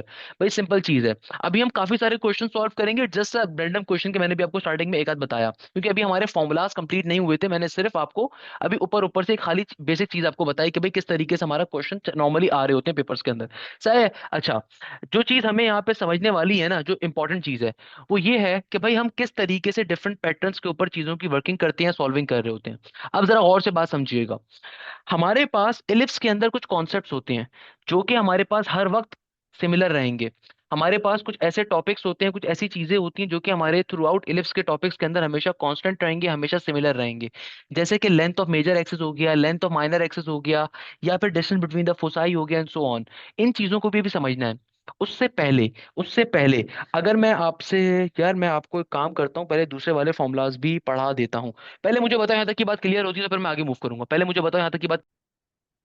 अच्छा भाई, हमारे पास देखो इलिप्स के अंदर हमने अभी एक तरह का इलिप्स पढ़ा कि अगर हमारा सेंटर ऑन दी ओरिजिन है। अब हमारे पास एक और तरह का इलिप्स एग्जिस्ट कर रहा है कि जहां पे मेरे पास एक ऐसा इलिप्स अगर आ जाए जिसका सेंटर ओरिजिन पे एग्जिस्ट ना कर रहा हो।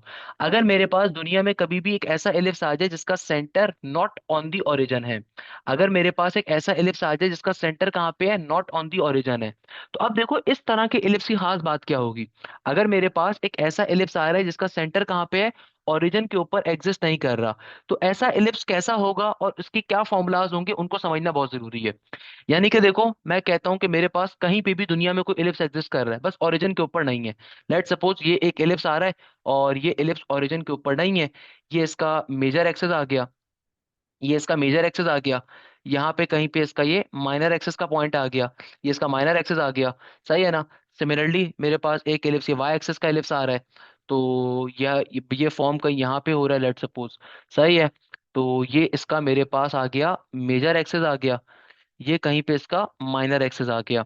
यानी कि ये मेरे पास इसका मेजर एक्सिस आ गया और ये इसका माइनर एक्सिस की लाइन आ गई। अच्छा, और अगर मैं कहता हूँ ये मेरे पास लाइन ऑफ डायरेक्ट्रिक्स इसकी आ गई, ये मेरे पास एक और लाइन ऑफ डायरेक्ट्रिक्स आ गई, ये इसकी लाइन ऑफ डायरेक्ट्रिक्स आ गई, ये इसकी लाइन ऑफ डायरेक्ट्रिक्स आ गई। अब जरा इसके फॉर्मूलाज भी देख लो जल्दी से। देखो भाई, सबसे पहले नंबर के ऊपर फॉर्मूला, हमारा सेंटर कहाँ पे होगा। देखो कभी भी अगर किसी भी कोने का सेंटर ओरिजिन के ऊपर नहीं है या फिर उसका कोई रेफरेंस पॉइंट नहीं है, तो हम लोग क्या कहते हैं, हम लोग कहेंगे कि भाई सिंपल तरीके से हमारे पास सेंटर कहाँ पर है, हमारे पास जो सेंटर एग्जिस्ट कर रहा है वो कहाँ पे एग्जिस्ट करेगा, एच कॉमा के ऊपर। यानी कि इसका मतलब क्या है कि आपका रेफरेंस पॉइंट क्या होगा, एक्स के अलोंग जो भी डिस्टेंस होगा वो आपका एच कहलाएगा, और वाई के अलोंग मेरे प्यारे बच्चों जो आपका डिस्टेंस होगा वो क्या कहलाएगा, के कहलाएगा। देखो सबसे पहले बुनियादी चीज को जरूर समझो खुदारा। बुनियादी चीज क्या है कि भाई दुनिया के अंदर कभी भी अगर आपके इलिप्स का सेंटर ओरिजिन के ऊपर नहीं है, तो उसका सेंटर कहाँ पर है, हवा में कहीं पे भी मौल्लक हो सकता है। मेरे पास जो मेरा इलिप्स आ रहा है, इसका सेंटर अगर ओरिजिन के ऊपर नहीं है, तो इसका सेंटर दुनिया में कहीं पे भी मौल्लक हो सकता है, हमें नहीं पता कहाँ पर है, सही है। तो हम लोगों ने क्या कहा कि एक्स के अलोंग जो डिस्टेंस है वो मेरा एच कहलाएगा, और वाई के अलोंग जो मेरा डिस्टेंस होगा वो क्या कहलाएगा, वो के कहलाएगा। यानी कि एक्स के अलोंग डिस्टेंस को हम लोगों ने एच कह दिया, और वाई के अलोंग डिस्टेंस को हम लोगों ने क्या कह दिया, के कह दिया। It's a very simple thing. यानी कि जहां भी आपको x की वैल्यू दिखेगी ना, वहां पे आप x रखोगे, जहां पे भी y की वैल्यू दिखेगी वहां पे आप k रखोगे। अच्छा, सबसे पहले हम सेंटर की बात कर लेते हैं। हमारा सेंटर क्या होगा, हमारा सेंटर होगा h कॉमा k के बराबर। हमारा सेंटर कहां पर होगा बेटा, हमारा सेंटर होगा h कॉमा k के बराबर, दोनों केसेस के अंदर। हमें नहीं पता हमारा सेंटर कहां पर है, तो हमने क्या कह दिया, हमने एक रेफरेंस पॉइंट दे दिया। इसकी मिसाल बिल्कुल ऐसे ही है कि लेट सपोज आप किसी बड़े शहर के अंदर मौजूद हो, आपने अपनी वालदा को कॉल करी, आपकी वालदा आपसे कॉल करते हैं कि भाई कहाँ पर हो। आपने आजू बाजू में नजर डाली कि भाई कोई गली के बाहर कोई बड़ी सी शॉप दिख जाए, तो आपने बोल दिया मैं अवामी मरकज पे हूँ, या फिर मैं डाउनटाउन के पास हूँ, या फिर मैं पर्टिकुलरली सेंटोरस के पास हूँ, या मैं लेट सपोज F9 के आगे पीछे कहीं हूँ, तो आपने एक रेफरेंस पॉइंट दे दिया ना। तो उस तमाम के तमाम फॉर्मूलाज इस रेफरेंस पॉइंट पर ड्राइव हो रहे होते हैं। देखो जैसे कि लेट सपोज मुझे वर्टिसेस का पॉइंट निकालना है। अब इस बात को जरा गौर से समझो, अगर मुझे वर्टिसेस का पॉइंट बताना है, तो वर्टिसेस कौन सा पॉइंट है, ये वाला है या ये वाला, ये वर्टिसेस का पॉइंट है, सही है ना, ये वाला, ये वाला पॉइंट क्या वर्टिसेस का। अब देखो, मुझे ये बात पता है कि सेंटर से लेके इस जानिब का डिस्टेंस कहलाता है पॉजिटिव का ए, और इस जानिब का डिस्टेंस होता है नेगेटिव का ए, नॉर्मल सी बात है। तो भाई अब देखो वर्टिसेस, अगर मेरे पास जरा देखो जो काम कर रहे हो सब छोड़ दो, सिर्फ एक चीज लॉजिकली सोचो कि जब मेरे पास एक्स एक्सिस का एलिप्स था, जब सेंटर ऑन दी ओरिजिन था, उस वक्त मेरा वर्टिसेस का फॉर्मूला क्या था, उस वक्त मेरा वर्टिसेस का फॉर्मूला था प्लस माइनस का ए कॉमा जीरो, ऐसा ही है। भाई अगर एक दफा तुमने फॉर्मूला समझ लिए ना, तो centre not on the origin के फॉर्मूला बहुत सिंपल है। कि देखो जब मेरा सेंटर ऑन दी ओरिजिन था, तब वर्टेक्स का फॉर्मूला क्या था, एक्स एक्सिस के एलिप्स के लिए प्लस माइनस का ए कॉमा जीरो। तो अब देखो अब क्या होगा, अब क्या हो जाएगा सिंपल, जहां पे एक्स आ रहा है वहां पे एच आ जाएगा, और जहां पे वाई आ रहा है बस वहां पे के का इजाफा कर दोगे। यानी कि देखो जब centre not on the origin है ना, तो इसकी एक शॉर्टकट होती है, जहां ख्वाब वहां पे एच बी एल। यानी कि भैया जहां पे एक्स होगा वहां पे एच का इजाफा करोगे, और जहां पे वाई होगा वहां पे के को लगा दोगे। जहां पे एक्स वहां पे एच, जहां पे वाई वहां पे के। यानी कि आपका पॉइंट सेम रहेगा, पॉइंट आपका चेंज नहीं हो रहा, बस जहां पे एक्स आ रहा था वहां पे एच आ गया, जहां पे वाई आ रहा था वहां पे के आ गया। मैं आपको ऑल्दो उसकी लॉजिकल बैकग्राउंड भी बता सकता हूँ, ऐसा नहीं है खाली मैं अनाड़ी किस्म का शॉर्टकट बता रहा हूँ। इसकी लॉजिकल बैकग्राउंड क्या होता है, लॉजिकल बैकग्राउंड ये होता है कि यार देखो तुम यहाँ पे खड़े हुए हो, तुम इस पॉइंट पे खड़े हुए हो, अब ये पॉइंट क्या है, एच कॉमा के का है। इस पॉइंट से अगर मैं एक्स के अलोंग ट्रेवल करूंगा, तो एक दफा प्लस का ए बनेगा, एक दफा माइनस का ए बनेगा। तो अगर मुझे इस पॉइंट की वैल्यू चाहिए, तो जाहिर सी बात है मैं एक्स एक्सिस के अलोंग ट्रेवल कर रहा हूं ना, तो मैं रेफरेंस पॉइंट मेरा ये था, ये रेफरेंस पॉइंट के ऊपर जो मेरा एक्स की वैल्यू वो एच के बराबर है। तो अगर मैं यहां से यहां पे जाऊंगा, तो कितना डिस्टेंस कवर होगा, एक दफा एच प्लस ए होगा, एक दफा एच माइनस का ए होगा, और वाई एक्सिस के अलोंग मैं ट्रेवल नहीं कर रहा, यानी कि देखो मैं सेम फ्लोर के ऊपर मौजूद हूँ। इसकी वही मिसाल है कि लेट सपोज आप किसी शॉपिंग मॉल में जाते हो, आपको कोई कॉल करता है, आप कौन से फ्लोर पे हो? आप कहते हो सर मैं दूसरे फ्लोर के ऊपर हूँ। तो वो बंदा भी दूसरे फ्लोर पे अगर मौजूद है, तो वो एक्स एक्सिस के अलॉन्ग ट्रेवल करेगा, उसी फ्लोर के ऊपर ट्रेवल करेगा। तो मैं वाई के अलॉन्ग मूवमेंट नहीं कर रहा, मैं एक्स के अलॉन्ग मूवमेंट कर रहा हूँ। मगर मुझे मालूम है कि यार आप माशाल्लाह से लास्ट बैच के अंदर बैठे हुए, तो आप इतनी लॉजिकल एक्सप्लेनेशन तो नहीं ले रहे होगे, या इतनी लॉजिकली आप सोचने नहीं बैठे हुए, तो मैं इसकी आराम से ट्रिक आपको बता देता हूँ। इसकी शॉर्टकट है या जुगाड़ू ट्रिक ये है कि बेटा जहां पे ख्वाब वहां पे एच बी एल। इसका मतलब ये होता है कि भाई जहां पे एक्स है ना वहां पे एच को डाल दो, जहां पे वाई है वहां पे के को डाल दो, सही है ना। अच्छा, इसी तरीके से अगर मेरे पास फोसाई का पॉइंट है, फोसाई का पॉइंट क्या होगा जरा और से समझो, मैं इसकी ऑल्सो लॉजिकल बात भी बता दूंगा। फोसाई का पॉइंट क्या होगा, फोसाई यहाँ पे होता है, ये मेरा फोसाई का पॉइंट है। तो भाई सेंटर से लेके यहाँ तक का डिस्टेंस क्या होता है, प्लस का सी, और सेंटर से लेके यहाँ तक का डिस्टेंस क्या होता है, माइनस का सी। तो भाई इसकी शॉर्टकट का समझ लो, शॉर्टकट बहुत आसान है इसकी। कि देखो भाई, जो तुम्हारे पास नॉर्मल फोसाई का पॉइंट क्या था, एक्स एक्सिस के इलिप्स के अंदर नॉर्मल फोसाई का पॉइंट होता है प्लस माइनस का सी कॉमा जीरो। क्या होता है मेरे प्यारे बच्चों, प्लस माइनस का सी कॉमा जीरो। तो अगर मेरा centre not on the origin है, तो भाई सिंपल तुमने कुछ भी नहीं करना, सेम फॉर्मूला है, सेम चीज है, बस वहां पे तुम क्या डाल दोगे, एच और के का इजाफा कर दोगे। तो क्या बन जाएगा, ये हो जाएगा एच प्लस माइनस का सी कॉमा के बराबर। किसके बराबर आ जाएगा? H plus minus C comma के बराबर। It's a very simple thing. आपने कुछ भी नहीं करना, सिंपल तरीके से आपने चीजों को वहां पे ऐड अप कर देना है। यानी कि भैया आप सिंपल जहां पे एक्स है ना वहां पे एच को लेकर आ रहे हो, जहां पे वाई है वहां पे के को लेकर आ रहे हो। अच्छा, सिमिलरली अगर मैं कहता हूँ को वर्टिसेस का पॉइंट क्या होगा? को वर्टिसेस किसको कहते हैं? को वर्टिसेस कहते हैं and point of minor axis को। तो भाई देखो, अगर एक्स एक्सिस का इलिप्स होता है तो आपका माइनर एक्सिस वाई का होता है। तो पॉइंट नॉर्मल वाले इलिप्स के अंदर पॉइंट क्या था? नॉर्मल वाले इलिप्स के अंदर आपका पॉइंट था 0 प्लस माइनस का बी। तो यहां पे आपका पॉइंट क्या होगा? जहां पे एक्स वहां पे एच, जहां पे वाई वहां पे के। तो आपका पॉइंट क्या बन जाएगा? आपका पॉइंट बन जाएगा एच कॉमा के प्लस माइनस का बी। यानी कि इसकी जो मैंने मिसाल आपको दी थी ना, वो मिसाल यहां पे अप्लाई भी कर सकते हो कि भाई जिसका मेजर एक्सिस होगा हर चीज में इजाफा उसी डायरेक्शन में होगा, सिवाय माइनर एक्सिस के पॉइंट के। सिवाय माइनर एक्सिस के पॉइंट के जिसका मेजर एक्सिस होगा हर चीज में इजाफा वहीं पे होगा, सिवाय माइनर एक्सिस के पॉइंट के। बात पल्ले पड़ती है यहां तक की? तो मुझे जल्दी से बताओ वाई वाले के क्या पॉइंट्स होंगे? जल्दी से मुझे बताओ, यहां तक की बात समझ में आती है? कोई मुश्किल बात नहीं कर। अच्छा भाई, अब देखो जरा गौर से बात समझो। अगर मुझे वाई एक्सिस के पॉइंट्स डिजाइन करने हैं तो वाई एक्सिस के कौन कौन से पॉइंट्स होंगे? देखो मेरा बेटा, सबसे पहले नंबर के ऊपर हमारे पास वाई एक्सिस का पॉइंट कौन सा होगा? हमारे पास सबसे पहले नंबर के ऊपर अगर मैं वर्टिसेस की बात करूं, तो भाई वर्टिसेस मेरे कहाँ फॉर्म हो रहे हैं? यहाँ पे फॉर्म हो रहे हैं। मेरे वर्टिसेस कहाँ पे फॉर्म हो रहे हैं? यहाँ पे मेरे क्या हो रहे हैं? वर्टिसेस। ये मेरे इधर मेरा वर्टेक्स का पॉइंट आ रहा है। तो खुद सोचो आप सारी बातें भूल जाओ। नॉर्मली जो वर्टेक्स का पॉइंट होता है नॉर्मल हालात के अंदर, नॉर्मल हालात में वर्टेक्स का पॉइंट क्या होता है मेरा बच्चा? अगर मेरे पास वाई एक्सिस का इलिप्स होगा ना, तो वर्टेक्स का पॉइंट किसके बराबर था? अगर वाई एक्सिस का इलिप्स होगा तो वर्टेक्स का पॉइंट होता है 0 प्लस माइनस ए के बराबर। सारे बच्चे इसको मानते हो? तो इस केस में क्या हो जाएगा? इस केस में हो जाएगा खाली जहां पे एक्स है वहां पे एच का इजाफा कर दो। भाई ये एच कॉमा के डिनोट करता है आपके सेंटर को। यानी कि आपका एक्स के अलॉन्ग जो डिस्टेंस है वो एच है, जो वाई के अलॉन्ग आपका डिस्टेंस है वो के है। यानी कि सेंटर से ओरिजिन से यहाँ तक का डिस्टेंस एच है, और वाई का अलॉन्ग डिस्टेंस के है, तो इसको डिनोट कर रहा होता है। तो आपने करना क्या होता है, जब centre on not on the origin है ना, तो जो भी आपका ओरिजिनल पॉइंट था उसमें बस खाली आप एच और के का इजाफा कर रहे हो, बाकी आपका पॉइंट वही रहता है, पॉइंट चेंज थोड़ी होता है। सिमिलरली फोसाई, फोसाई नॉर्मल वाले इलिप्स का फोसाई किसके बराबर था? नॉर्मल इलिप्स का फोसाई बराबर था 0 प्लस माइनस सी के। तो यहाँ पे क्या हो जाएगा? जहां पे एक्स है वहां पे एच आ जाएगा, और जहां पे वाई है वहां पे क्या आएगा? वहां पे सिंपल तरीके से के आ जाएगा। सिंपल सी बात है, पॉइंट आपका सेम रहेगा, point is not changing its position. Similarly अगर मैं कहता हूं and point of minor axis क्या होगा? भाई देखो, अगर वाई एक्सिस का इलिप्स आ रहा है, अगर वाई एक्सिस का इलिप्स आ रहा है तो मेरा नॉर्मल मेजर एक्सिस कहाँ पे होगा? एक्स के अलॉन्ग होगा। तो मेरा पॉइंट क्या होता था? Plus minus B comma zero के बराबर होता था। तो यहाँ पे क्या बन जाएगा? यहाँ पे बन जाएगा एच प्लस माइनस का बी कॉमा के बराबर। सिंपल सी बात है। देखो, अगर आपने एक दफा फॉर्मूलाज अपने जहन में बैठा लिए सेंटर ऑन दी ओरिजिन के ना, तो नॉट ऑन दी ओरिजिन बिल्कुल सेम है। खाली तुमने बस एच और के लगाना होता है, हर जगह पे खाली एच और के निकालना लगाना होता है। इससे आसान क्या ट्रिक हो सकती है कि भाई देखो, मैंने तुम्हारे सामने पुराने फॉर्मुला लिखे तो सिंपल एच और के का लगा रहे हो, बस तुम एच और के खाली इजाफा कर रहे हो। सेम काम इक्वेशन के अंदर होता है कि भाई मेरे पास एक आती है इक्वेशन ऑफ डायरेक्ट्रिक्स। क्या आती है बेटा? Equation of directrix. अब देखो, नॉर्मल वाले एक्स एक्सिस के इलिप्स की इक्वेशन ऑफ डायरेक्ट्रिक्स क्या थी? जो नॉर्मल वाला इलिप्स था उसकी इक्वेशन ऑफ डायरेक्ट्रिक्स किसके बराबर थी? ये बराबर थी x is equal to plus minus का ए डिवाइडेड बाई ई के बराबर। किसके बराबर थी? X is equal to plus minus का ए डिवाइडेड बाई ई के बराबर।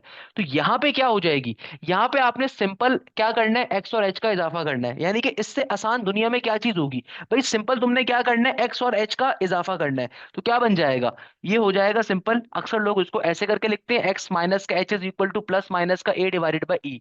या फिर इसको कुछ किताबों में ऐसे करके लिखा जाता है कि X is equal to H plus minus का ए डिवाइडेड बाई ई। बात एक ही है भाई, तुम कान यहां से पकड़ो वहां से पकड़ो। सिमिलरली वाई एक्सिस के इलिप्स की इक्वेशन ऑफ डायरेक्ट्रिक्स क्या होती है? वाई एक्सिस का जो सिंपल इलिप्स होता है उसकी इक्वेशन ऑफ डायरेक्ट्रिक्स होती है Y is equal to plus minus का ए डिवाइडेड बाई ई।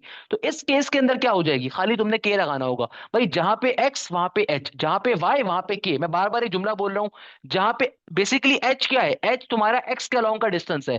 तुम्हारा के क्या है? के तुम्हारा वाई के अलोंग का डिस्टेंस है। तो भाई जहां पे वाई आ रहा है वहां पे के आएगा, जहां पे एक्स आ रहा है वहां पे एच आएगा। तो y is equal to k plus minus का ए divided by will be your equation of directrix for this kind of a ellipse. अच्छा, सेम आपकी इक्वेशन ऑफ द इलिप्स किसके बराबर होगी? आपकी इक्वेशन ऑफ द इलिप्स बराबर होगी सिंपल तरीके से किसके? देखो, तुम्हारे पास नॉर्मल हालात के अंदर एक्स एक्सेस की इलिप्स की इक्वेशन क्या थी? ये थी X square divided by A square, आगे थी प्लस का Y square divided by B square equal to one. तो मैंने क्या कहा? जहां पे x वहां पे h, जहां पे y वहां पे k। तुम्हारी इक्वेशन क्या बन जाएगी? इक्वेशन बन जाएगी x माइनस एच का होल स्क्वायर, नीचे डिवीजन में a स्क्वायर, प्लस का y माइनस के का होल स्क्वायर और नीचे डिवीजन के अंदर b स्क्वायर। इक्वल टू के बाद सिंपल वन का वन एज इट इज आ जाएगा। इक्वल टू के बाद क्या आ जाएगा? वन का वन एज इट इज आ जाएगा। There will be no difference, वो आपके पास सिंपल रहेगा। Same goes for here. यहाँ पे क्या हो जाएगा? देखो नॉर्मल वाले इलिप्स की इक्वेशन क्या थी वाई एक्सिस के? ये होती है y square divided by A square plus का x square divided by B square equal to के बाद वन। तो यहाँ पे क्या हो जाएगा? जहां पे y वहां पे k, जहां पे x वहां पे h। तो ये बन जाएगा y माइनस के का होल स्क्वायर डिवीजन के अंदर ए स्क्वायर प्लस का x माइनस एच का होल स्क्वायर और नीचे डिवीजन के अंदर b square equal to one. ये आपकी सिंपल सी इक्वेशन ऑफ द इलिप्स आ जाएगी। देखो इफ यू आर कंसिडरिंग, आपको अगर ये जहर लग रहा है टॉपिक या आपको जहर लग रहा हूं मैं पढ़ाते हुए, तो उसके पीछे मेरी मजबूरी है बेटा। उसकी मजबूरी ये है कि भाई conics is just about the formulas. Once you learn the formulas, then you can only solve the questions. You cannot solve the questions कि आप पहले क्वेश्चन सॉल्व कर लो। मैंने आपको क्वेश्चन ऊपर सॉल्व करवाने की कोशिश करी, मगर मुझे दिख गया कि आधी आवाम का भेजा फ्राई हो रहा है। तो बताने का मकसद ये है कि भाई जब तक फॉर्मुलाज क्लैरिफाई नहीं करोगे, you can not solve any sort of a question in conics. Conic is all about formulas, formulas and formulas and formulas. बताने का मकसद क्या है भाई? कॉनिक सिर्फ और सिर्फ फॉर्मुलाज से भरा हुआ है। आपको फॉर्मुलाज क्लैरिफाई होंगे टॉपिक के, तो आप क्वेश्चन के ऊपर मूव कर सकते हो। पैराबोला क्या फॉर्मूला क्लियर होगा तो पैराबोला सॉल्व होगा। ऐसा मजाक हो ही नहीं सकता कॉनिक्स के अंदर कि आप डायरेक्टली सॉल्व कर लो, नहीं, ये पॉसिबल ही नहीं है। कॉनिक्स के अंदर फॉर्मुला सबसे ज्यादा है और सबसे ज्यादा क्वेश्चन भी फॉर्मुलाज के कॉनिक्स से पूछे जाते हैं। तो मेरे प्यारे बच्चों, फॉर्मुलाज देखो याद करने की दो तरीके हैं। फॉर्मुलाज याद करने का सबसे पहला तरीका, तरीका नंबर अव्वल, कि भाई या तो अपने मुंह पे चमाटे खींच खींच के मारो, रो पीट के फॉर्मुलाज याद करो। फॉर्मुलाज रोते हुए याद करोगे वो भी आपके ऊपर डिपेंड करता है, या फिर आप फॉर्मुलाज हंसते हंसते याद करो। हंसते हंसते याद करने का तरीकेकार ये होता है कि भाई फॉर्मुलाज की लिख लिख के प्रैक्टिस करनी है। फॉर्मुलाज की लिख लिख के प्रैक्टिस करनी है। फॉर्मुलाज जैसे जैसे क्लास कंडक्ट होगी आप उसको बार बार लिखो। फॉर्मुलाज पहले देख के 10 दफा लिखो, फिर बगैर देख के 20 दफा लिखो। भाई फॉर्मुलाज को याद करने का सिर्फ एक तरीका होता है। फॉर्मुलाज कभी रट्टे मार के याद नहीं होते। फॉर्मुलाज याद होते हैं, आप डायग्राम बनाओ, डायग्राम बना के देखो क्या चीज कहाँ पे डिपेंड कर रही है, पहले नंबर के ऊपर। दूसरे नंबर के ऊपर डायग्राम बनाने का टाइम नहीं है तो एटलीस्ट 10 दफा देख के लिखो। 10 दफा सिंपल देख के उतारो फॉर्मुलाज को, उसके बाद एटलीस्ट 4 दफा बगैर देख के लिखो। जब बगैर देख के लिख रहे हो सकता है किसी फॉर्मुले में फंस जाओ, याद ना आ रहा हो कि फॉर्मुला। जब कोई फॉर्मुला याद नहीं आ रहा तो फिर देखो उस फॉर्मुले को कौन सा फॉर्मुला भूल गए थे। जो फॉर्मुला भूल गए थे जब उसको देख लिया, अब उस स्पेसिफिक फॉर्मुले को 10 दफा लिखो बैठ के। इससे क्या होगा? वो आपको ऐसा रवानी से याद होगा, वो हमें जिंदगी भर याद रहेगा बेटा। तो फॉर्मुलाज सिर्फ आपको इस तरीके से याद हो सकते हैं। फॉर्मुलाज याद रखने की और कोई स्ट्रेटेजी नहीं होती मेरी तरफ से, फिर भी कोशिश होती है। ऑल क्रैश बैच है, मैंने स्टिल देखो फॉर्मुलाज आपको अलग से ना एक एक करके बता दिए। अदरवाइज अदरवाइज मैं चाहता हूँ डायरेक्टली पीपीटी शो करता कि भाई ये फॉर्मुलाज हैं, फॉर्मुलाज हैं, फॉर्मुलाज हैं, क्वेश्चन सॉल्व करने में मूव करते हैं। बट मैंने स्टिल इसके ऊपर टाइम अपना लगाया, तो इसका मतलब ये है कि फॉर्मुलाज आर एक्सट्रीमली इंपॉर्टेंट। बताने का मकसद ये है कि भाई सेंटर ऑन दी, अगर इलिप्स के आपने ओरिजिन के फॉर्मुलाज याद कर लिए, तो अगले वाले फॉर्मुलाज बिल्कुल सेम आ रहे हैं, उसमें इतनी मेहनत नहीं करनी, खाली एच और के का इजाफा है। तो मैंने इसलिए आपको एक शॉर्टकट भी बताया कि भाई जहां पे एक्स वहां पे एच, जहां पे वाई वहां पे के। तो इन तमाम चीजों के लिए बस एक चीज ध्यान में रखनी है, आपने ज्यादा से ज्यादा फॉर्मुलाज को प्रैक्टिस करनी है, फॉर्मुलाज को कवर करना है, और फॉर्मुलाज की प्रैक्टिस ज्यादा से ज्यादा कवर अप करनी है। इसको बस आपने ध्यान में रखना है। अच्छा, दूसरे नंबर पे जो बात मैं आपसे कहना चाहता था, अभी भी फॉर्मुलाज हमारे पास एलिप्स से कवर नहीं हुए। हमारे पास एलिप्स के अंदर एक चीज और होती है। हमारे पास एलिप्स के अंदर कुछ फॉर्मुलाज होते हैं स्टैंडर्ड। मैं बिफोर एंडिंग, मतलब मैं एंड करने से पहले आपके क्वेश्चंस लूंगा, उससे पहले नहीं ले सकता बेटा। तो मैं आपको एक और तरह के फॉर्मुलाज बताना चाहूंगा जो कि स्टैंडर्ड फॉर्मुलाज होते हैं एलिप्स के। ये स्टैंडर्ड फॉर्मुलाज हाइपरबोला पे भी चलेंगे, एलिप्स पे भी चलेंगे। और ये स्टैंडर्ड फॉर्मुलाज क्या होते हैं? अक्सर वो पेशतर आपसे एग्जामिनर पूछ लेगा length of the major axis का फॉर्मूला। एग्जामिनर अक्सर वो पेशतर क्या पूछेगा? Length of the major axis का फॉर्मूला। बहुत इंपॉर्टेंट फॉर्मूला है। अच्छा, length of the major axis का मतलब क्या होता है, मैं वो भी आपको शो कर देता हूँ। मैं काम करता हूँ, साथ में एक डायग्राम ले लेता हूँ इलिप्स की। मैं कहता हूँ ये मासूम सा एक इलिप्स आ रहा है, ये मेरे पास एक इलिप्स आ रहा है, सही है। तो ये मेरे पास एक आ रहा है इलिप्स, एक इलिप्स आ रहा है, सही है ना। ये मेरे पास एक इलिप्स आ रहा है, ये इसका मेजर एक्सिस की लाइन आ गई, ये इसकी माइनर एक्सिस की लाइन आ गई। अब जरा गौर से देखो, हमारे पास ये आपके वर्टेसेस, ये आपके मेजर एक्सिस का पॉइंट है, ये आपका end point of major axis आ रहे हैं, ये V1 है और ये V2 है। मेरे प्यारे शागिर्दों, सेंटर से लेके किसी भी एक वर्टेक्स तक का जो डिस्टेंस होता है ना, सेंटर से लेके किसी भी एक वर्टेक्स तक का डिस्टेंस, इसको हम स्मॉल ए से डिनोट करते हैं। और स्मॉल ए कहते हैं किसे? स्मॉल ए कहते हैं सेमी मेजर एक्सिस को। स्मॉल ए किसे कहते हैं? सेमी मेजर एक्सिस को। सही है। सेंटर से लेके एक कोने तक का जो डिस्टेंस होता है उसको सेमी मेजर एक्सिस कहा जाता है। और आपके पास जो कंप्लीट डिस्टेंस होता है, आपका जो एक कंप्लीट डिस्टेंस होता है ना, आपका जो दोनों वर्टिसेस के दरमियान का डिस्टेंस होता है, इसको कहा जाता है complete length of major axis. तो लेंथ ऑफ मेजर एक्सिस का फॉर्मूला क्या होता है? 2a के बराबर। सही है। सिंपल a बराबर होता है सेमी मेजर के। अच्छा, सिमिलरली अगर मैं आपसे कहता हूं लेंथ ऑफ माइनर एक्सिस क्या होगा, अगर मैं आपसे कहता हूं लेंथ ऑफ माइनर एक्सिस क्या होगा, तो लेंथ ऑफ माइनर एक्सिस किसके बराबर होता है? 2b के। इसका मतलब क्या होता है, जरा और से देखिएगा कि भाई मेरे पास सेंटर से लेके जो माइनर एक्सिस तक का डिस्टेंस होता है ना, ये स्मॉल b होता है। इसको हम क्या कहते हैं? सिंपल, अगर सिर्फ कहीं b लिखा हुआ है ना, सिर्फ कहीं पे अगर b लिखा हुआ है, तो सिर्फ b का मतलब होता है सेमी माइनर एक्सिस। यानी कि सिर्फ b का मतलब क्या होता है? Semi minor axis. और अगर मैं दोनों माइनर एक्सिस के दरमियान का डिस्टेंस निकालना चाह रहा हूं, तो ये बनता है 2b के बराबर। तो लेंथ ऑफ माइनर एक्सिस, क्योंकि माइनर एक्सिस ये पूरा का पूरा माइनर एक्सिस है, तो कंप्लीट माइनर एक्सिस की जो लेंथ होती है ना, वो 2b होती है। बट अगर मुझे सेंटर से सिर्फ एक कोने का डिस्टेंस लेना है, तो उसको कहा जाता है सेमी माइनर एक्सिस। क्या कहा जाता है उसको? Semi minor axis. ये बहुत बुनियादी कुछ चीजें होती हैं जिनका हमें बड़ा ख्याल रखना है, और जो कि हमारे पेपर्स के अंदर बहुत ज्यादा पूछी भी जाएंगी और आती भी हैं। ये कुछ ऐसी चीजें होती हैं जिनका हमने बहुत ज्यादा ख्याल रखना होता है, क्योंकि हमारे पेपर्स के अंदर अक्सर पेशतर आ रही होती हैं। अच्छा, इसी तरीके से मेरे पास एक चीज और होती है, इसको कहा जाता है, इसको लेंथ ऑफ फोसाई भी कहा जाता है, या फिर इसका एक और नाम होता है distance between the foci. Again, चाहे आपका सेंटर ऑन द ओरिजिन हो या ना हो, फॉर्मूला ये वाले सेम रहेंगे। डिस्टेंस बिटवीन द फोसाई, इसका मतलब क्या होता है? इसका मतलब ये फॉर्मूला होता है 2c के बराबर। सही है। अच्छा, इसका मतलब क्या है कि देखो फोसाई का पॉइंट जो है ना, ये वाला होता है, ये फोकस 1 है, ये आपका फोकस 2 आ रहा है। तो भाई सेंटर से लेके जो फोकस तक का डिस्टेंस होता है ना, स्मॉल सी होता है। सेंटर से लेके फोकस तक का डिस्टेंस क्या होता है? स्मॉल सी होता है।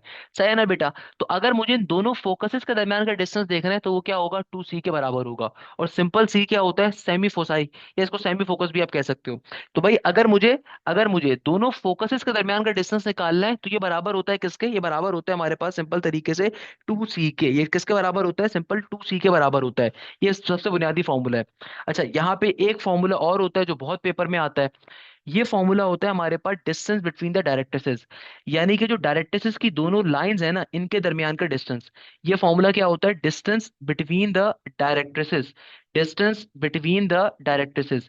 और ये किसके बराबर होता है? ये बराबर होता है 2a डिवाइडेड बाई ई के। इसको याद रखने की एक शॉर्टकट है कि जो भी आपके पास डायरेक्ट्रिसेस की इक्वेशन होती है ना, उसको 2 से मल्टीप्लाई कर दो। डायरेक्ट्रिसेस की इक्वेशन क्या होती है? डायरेक्ट्रिस की इक्वेशन होती है ना, a डिवाइडेड बाई ई। तो क्या बन जाएगा? 2 times of a divided by e के बराबर। डिस्टेंस बिटवीन डायरेक्ट्रिसेस क्या होता है? 2 into a divided by e के बराबर। सिमिलरली हमारे पास distance of the latus rectum क्या होता है? Distance between the latus rectum, या चलो इसको ऐसे कह लो आप, इसको आप कह लो length of the latus rectum. इसको हम क्या कहते हैं? Length of the latus rectum. ये किसके बराबर होता है? ये बराबर होता है हमारे पास 2b² डिवाइडेड बाई ए के।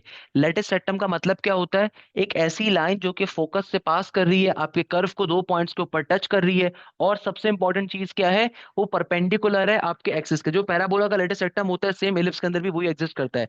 मगर उसका एक फॉर्मूला क्या होता है? उसका फॉर्मूला होता है हमारे पास, लेंथ ऑफ लेटेस्ट रेक्टम का फॉर्मूला होता है 2b² डिवाइडेड बाई ए के। ये स्टैंडर्ड इलिप्स के फॉर्मूलाज हैं जो कि हाइपरबोला में सारे के सारे सेम रहेंगे। ये पांच फॉर्मूलाज हाइपरबोला के अंदर भी सेम रहते हैं। ये पांच फॉर्मूलाज हाइपरबोला में भी सेम रहते हैं। लेटेस्ट रेक्टम किसे कहते हैं, दोबारा बता देता हूँ। लेटेस्ट रेक्टम बेसिकली वो लाइन होती है जो फोकस से पास करती है, आपके कर्व को दो पॉइंट्स के ऊपर टच कर रही होती है, और हमेशा परपेंडिकुलर होती है आपके एक्सेस के।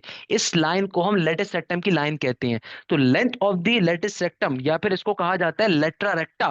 तो लेट्रा रेक्टा हो या लेंथ ऑफ लेटिस रेक्टम हो, सही है ना? इसका फॉर्मूला क्या होता है? इसका फॉर्मूला होता है 2b² डिवाइडेड बाई ए के। इसका फॉर्मूला क्या होता है? इसका फॉर्मूला होता है 2b² डिवाइडेड बाई ए के। या फिर इसका एक और नाम होता है लेट्रा रेक्टा। क्या कहते हैं इसको? लेट्रा रेक्टा भी कहते हैं अक्सर पेपर्स के अंदर। जिसका नाम क्या होता है? 2b² डिवाइडेड बाई ए के। ये पांच फॉर्मूलाज इलिप्स में भी रहेंगे और हाइपरबोला में भी रहेंगे।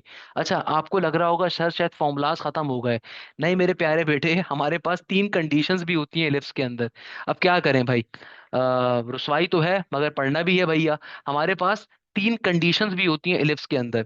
इलिप्स की सबसे पहली कंडीशन क्या होती है? कि सी हमेशा बराबर होगा ए इंटू ई के। दूसरी कंडीशन क्या होती है इलिप्स के अंदर, जिसके ऊपर हमारे कई फॉर्मुलाज ड्राइव होते हैं? ये होती है a² is equal to b² plus का c²। और तीसरी और सबसे इंपॉर्टेंट कंडीशन होती है कि बी स्क्वायर हमेशा बराबर होगा किसके, ए स्क्वायर इंटू वन माइनस का ई स्क्वायर। ये तीन कंडीशंस भी इलिप्स की खास हैं। इसमें से सिर्फ ये वाली कंडीशन आपकी सेम रहती है हाइपरबोला में, बाकी दो चेंज हो रही होती हैं। वो हम बाद में पढ़ेंगे जब हाइपरबोला पढ़ेंगे। अभी के लिए बस इतनी सी बात कि भाई ये पांच फॉर्मूला स्टैंडर्ड फॉर्मूलाज हैं, ये तीन कंडीशंस होती हैं। अब मुझे बताओ क्या प्रॉब्लम है। आई एम रियली सॉरी कि अगर क्या करें भाई, पढ़ना तो है ना यार।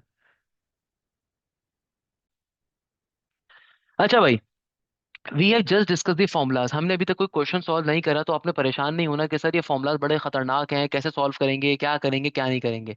We will solve each type of a concept, don't worry about that thing, अभी हम सारी चीजें कवर अप करेंगे। अच्छा, ये जो तीन कंडीशंस मैंने बताई है ना भाई, ये कंडीशंस क्या होती हैं, कंडीशंस हमारे पास होती हैं कुछ ऐसी वैल्यूज जो कि सिर्फ एलिप्स के ऊपर वेरीफाई हो रही होती हैं। अब जाहिर सी बात है, जो फॉर्मूला होता है ना, अक्सर किताबों में आपने देखा होगा ई निकालने का फॉर्मूला होता है सिंपल तरीके से सी डिवाइडेड बाई ए। भाई ये जो कुछ फॉर्मुलाज जो होते हैं ना, फॉर्मुलाज किसी तरह से डेरिवेशन पे आते हैं। अब ये जो कंडीशंस है ना, जब हम मेन इलिप्स की डेरिवेशन को प्रूव कर रहे होंगे, तो कुछ जगहों पे हम लोगों ने कुछ चीजों को इस्तेमाल किया होगा, कुछ फॉर्मुलाज बने होंगे हमारे पास जो सब फॉर्मुलाज कहलाते हैं, तो वो होती हैं। इलिप्स के केस के अंदर हमारे पास तीन कंडीशंस होती हैं, इनका इस्तेमाल कब करेंगे, कैसे करेंगे, ये जब भी अभी हम क्वेश्चन जब कवर कर रहे होंगे ना, हम वहां पे देखेंगे। सही, हम वहां पे भी देखेंगे। अभी सारी बातें छोड़ दो, सारी बातें छोड़ दो, मेरा एक क्वेश्चन समझो भाई। जो आपने करना था ना कर लिया, अब पेन डाउन करो, बस एक क्वेश्चन को पहले समझो। सही है, सारे अभी कॉन्सेप्ट का जवाब दूंगा। मेरे पास एक क्वेश्चन आ रहा है, देखो क्वेश्चन में एग्जामिनर कह रहा है 4x स्क्वायर प्लस का 7y स्क्वायर इक्वल टू के बाद आ रहा है 28। सबसे पहले नंबर के ऊपर आपने क्या काम करना है, आपको क्वेश्चन देखते साथ ही अंदाजा हो जाएगा ये क्वेश्चन किसका आ रहा है। मेरे प्यारे बच्चों, ये क्वेश्चन किसका आ रहा है, इलिप्स का। मुझे कैसे पता चला, एक्स स्क्वायर भी आ रहा है, वाई स्क्वायर भी आ रहा है, दोनों के साइन सिमिलर हैं और कोफिशिएंट डिफरेंट है। पहली चीज सर हाशिम की समझ में आ गई कि भाई इलिप्स की इक्वेशन को आपने पहचान लिया। अब एग्जामिनर आपसे कुछ भी मांग सकता है, हम सारी चीजें भी निकालेंगे, सही, हम सारी चीजें निकालेंगे। अब देखो सबसे पहले नंबर पे काम क्या करना है, हमेशा याद रखिएगा, अगर तो इक्वेशन सिंपल फॉर्म में आ रही है, यानी कि एक मासूम सा एक्स स्क्वायर और एक वाई स्क्वायर है, अगर सिर्फ एक्स स्क्वायर और वाई स्क्वायर मौजूद है, इसका मतलब क्या होता है, इसका मतलब ये कि इस इलिप्स का सेंटर ऑन दी ओरिजिन है। क्योंकि देखो इस इक्वेशन के अंदर मेरे पास सिर्फ एक एक्स स्क्वायर है और सिर्फ एक वाई स्क्वायर है। इसका मतलब क्या है कि इस इलिप्स का सेंटर कहाँ पे आ रहा है, ऑन दी ओरिजिन के ऊपर एग्जिस्ट कर रहा है। क्योंकि यहाँ पे मेरे पास सिर्फ और सिर्फ एक्स स्क्वायर और वाई स्क्वायर आ रहा है, तो मुझे साफ तौर पे अंदाजा हो गया कि इस इलिप्स का सेंटर कहाँ पर है, ऑन दी ओरिजिन के ऊपर। अच्छा, दूसरे नंबर के ऊपर अब मैं करूंगा क्या, इक्वल टू के इस तरफ जो भी वैल्यू होती है ना, उससे पूरे के पूरे इलिप्स को आपने डिवाइड करवा देना है। सही है, तो 28 जो यहाँ पे मल्टीप्लाई हो रहा है, उसे पूरे इलिप्स को डिवाइड करवा दो, या फिर 28 से पूरी इक्वेशन को डिवाइड कर दो। तो ये बन जाएगा 4 divided by 28 into X square. यहाँ पे हो जाएगा 7 divided by 28 into Y square equal to के बाद 28 डिवाइडेड बाई 28 वन आ जाएगा। सही है, तो 4 के टेबल में 28 कहाँ पर होता है, 7 के ऊपर, 7 के टेबल में 28 कहाँ पे होता है, 4 के ऊपर। तो मेरी इक्वेशन क्या बन गई, आपने हमेशा पहले इक्वेशन को स्टैंडर्ड फॉर्म पे कन्वर्ट करना है। तो मेरी इक्वेशन आ गई x² डिवाइडेड बाई 7, और यहाँ पे आ गई y² divided by 4 equal to 1। अब आप मुझे बताओ, इस इक्वेशन के अंदर ये जो इक्वेशन अब आपकी फॉर्म हुई है ना, अब आप मुझे खुद सोच के बताओ, ये आपकी स्टैंडर्ड इक्वेशन है। याद रखिएगा, एक्स स्क्वायर के नीचे वैल्यू होनी चाहिए, वाई स्क्वायर के नीचे वैल्यू होनी चाहिए, साथ में नहीं होनी चाहिए। तो आप स्टैंडर्ड फॉर्म में लेकर आ गए, इक्वल टू के बाद हमेशा वन होगा। अब आप खुद बताओ इसका मेजर एक्सिस कहाँ पे है। मैंने अभी बातों बातों में आपको पढ़ाया था ना कि बेटा इक्वेशन देख के कैसे पहचानो कि मेजर एक्सिस कहाँ पे, माइनर कहाँ पर है। अभी क्लास में बताया मैंने आपको कि देखो, जिसके नीचे बड़ी वैल्यू होगी, अगर एक्स के नीचे बड़ी वैल्यू आ रही है तो उसका मेजर एक्सिस है। तो यहाँ पे देखो किसके नीचे बड़ी वैल्यू आ रही है, एक्स के नीचे बड़ी वैल्यू आ रही है। इसका मतलब क्या है, ये कैसा एलिप्स आ रहा है, ये एक्स एक्सिस का एलिप्स आ रहा है। कैसा एलिप्स आ रहा है बच्चों, एक्स एक्सिस का आ रहा है। तो आप इसको एक्स एक्सिस की इक्वेशन से कंपेयर करवाओगे। तो एक्स एक्सिस के एलिप्स की इक्वेशन से मैं क्या करवाऊंगा, इसको कंपेयर करवाऊंगा। सही है, तो एक्स एक्सिस की इक्वेशन से मैंने इसको कंपेयर करवाया। अब देखो ए स्क्वायर के सामने क्या है, 7। तो यानी कि ए स्क्वायर की वैल्यू किसके बराबर है, 7 के। बी स्क्वायर के सामने क्या है, बी स्क्वायर के सामने 4 आ रहा है। तो मेरे प्यारे बच्चों, बी स्क्वायर की वैल्यू क्या है, 4 के बराबर। अच्छा, अब आप में से एक बच्चे ने पूछा था सर कंडीशंस कहाँ पे इस्तेमाल होती हैं। तो भाई कंडीशन कहाँ पे इस्तेमाल होगी, अब देखो मुझे सी की वैल्यू जैसे जैसे निकालनी है, तो भाई मैं कंडीशन को इस्तेमाल कर सकता हूँ, बिल्कुल कर सकता हूँ। कैसे करूंगा, मुझे पता है इलिप्स की कंडीशन होती है a square is equal to b square plus का सी स्क्वायर। सही है ना, तो मुझे सी स्क्वायर की वैल्यू मिल जाएगी यहाँ से। ए स्क्वायर क्या है, 7 के बराबर, बी स्क्वायर है 4 के बराबर, तो सी स्क्वायर क्या आ जाएगा मेरे पास, 7 में से 4 को माइनस करेंगे, तो ये आ जाएगा 3 के बराबर। सही है, तो मेरे पास सी स्क्वायर की वैल्यू आ गई। तो कंडीशन का इस्तेमाल इस तरीके से होता है। अब देखो, लेट सपोज मुझे इस क्वेश्चन में एग्जामिनर कह रहा था एसेंट्रिसिटी का एमसीक्यू, एसेंट्रिसिटी निकाल कर बताओ। तो एसेंट्रिसिटी निकालने की सर हाशिम की शॉर्टकट क्या है? कभी भी इलिप्स का क्वेश्चन आ जाए तो एसेंट्रिसिटी कैसे निकालोगे? सिंपल, ए स्क्वायर माइनस का बी स्क्वायर, नीचे डिवीजन के अंदर ए स्क्वायर। तो यार आपको इतना लंबा काम करने की जरूरत ही नहीं है। आपको साफ तौर पे दिख रहा है, जो बड़ी वाली वैल्यू होती है ना हमेशा ए स्क्वायर की होती है, छोटी वाली वैल्यू हमेशा बी स्क्वायर की होती है। तो भाई ए स्क्वायर किसके साथ आ रहा है? 7। बी स्क्वायर क्या है? 4 के बराबर। और नीचे क्या है आपके पास? नीचे आपके पास आ रहा है सिंपल तरीके से ए स्क्वायर यानी कि 7 का 7। तो क्या आ जाएगा? 7 में से 4 जाएगा, ऊपर आ गया √3 और नीचे भी आ गया √7। तो ये मेरे पास एसेंट्रिसिटी की वैल्यू आ गई। क्या आ गई? एसेंट्रिसिटी की वैल्यू आ गई। चुटकी बजा के विद इन सेकंड्स के ऊपर। आपको सी निकालने की जरूरत ही नहीं है, एसेंट्रिसिटी विद इन सेकंड्स पे आ जाएगी। अच्छा, लेट सपोज मैं कहता हूं कि मुझे कैलकुलेट करना है, लेट सपोज इस क्वेश्चन में वर्टिसेस का पॉइंट। तो बेटा वर्टिसेस कैसे निकालोगे? अब देखो मेजर एक्सेस कहाँ का आ रहा है? मेजर एक्सेस एक्स का आ रहा है, क्योंकि एक्स के नीचे बड़ी वैल्यू थी ना। जिसके नीचे बड़ी वैल्यू होती है उसका मेजर एक्सेस होता है। तो मेजर एक्सेस कहाँ का आ रहा है? एक्स का आ रहा है। तो भाई सिंपल वर्टिसेस का पॉइंट क्या बन जाएगा? वर्टिसेस का पॉइंट होगा मेरे पास प्लस माइनस का a, 0। तो भाई क्या फॉर्मूला बन जाएगा? प्लस माइनस का प्लस माइनस। अब देखो मुझे ए स्क्वायर मालूम है 7 के बराबर है। तो ए की वैल्यू किसके बराबर होगी? प्लस माइनस के √7 के। बी स्क्वायर 4 के बराबर है। तो बी की वैल्यू किसके बराबर होगी? प्लस माइनस के 2 के बराबर। सी स्क्वायर अगर 3 के बराबर है तो सी की वैल्यू क्या होगी? प्लस माइनस का √3 के बराबर। तो मेरे प्यारे बच्चों वर्टिसेस का पॉइंट क्या आ जाएगा? वर्टिसेस हमारे पास किसके बराबर आएगा? वर्टिसेस का पॉइंट क्या आ जाएगा? प्लस माइनस का √7, 0। अगर मुझे सॉल्व करना है, लेट सपोज पेपर में एमसीक्यूज आ जाता है कि भाई फोसाई का पॉइंट बताओ। तो फोसाई का पॉइंट क्या होगा? भाई अगर मेजर एक्सिस एक्स का है, तो भाई अगर मेजर एक्सिस जहां का होता है ना वहीं पे वर्टिसेस होता है, वहीं पे फोसाई होता है। तो भाई फोसाई का पॉइंट क्या होगा? प्लस माइनस का c, 0। तो मेरे प्यारे शागिर्दों, सी की वैल्यू निकाल चुके हो तो क्या बन जाएगा? प्लस माइनस का √3, 0 के बराबर। लेट सपोज एग्जामिनर आपसे कहता है को वर्टिसेस बताओ। को वर्टिसेस कहते हैं and point of minor axis को। तो भाई जहां का मेजर एक्सिस है उसके अपोजिट पे माइनर होता है। तो को वर्टिसेस का पॉइंट क्या होगा? 0, प्लस माइनस का बी किसके बराबर होगा? 0, प्लस माइनस का बी। तो क्या बन जाएगा? ये हो जाएगा 0, और बी की वैल्यू किसके बराबर है? प्लस माइनस के 2 के बराबर। तो भाई ये एमसीक्यूज भी आ सकता है। पेपर में कोई एक चीज आएगी, बट मैं आपको सारी चीजें निकालना सिखा रहा हूँ ताकि पेपर में कोई भी चीज आए ना, यू आर एफिशिएंट कि आप इजीली कर सकें। सही है सर, a² = 16 के बराबर हो। अच्छा मैं सही तो कर रहा हूँ यार।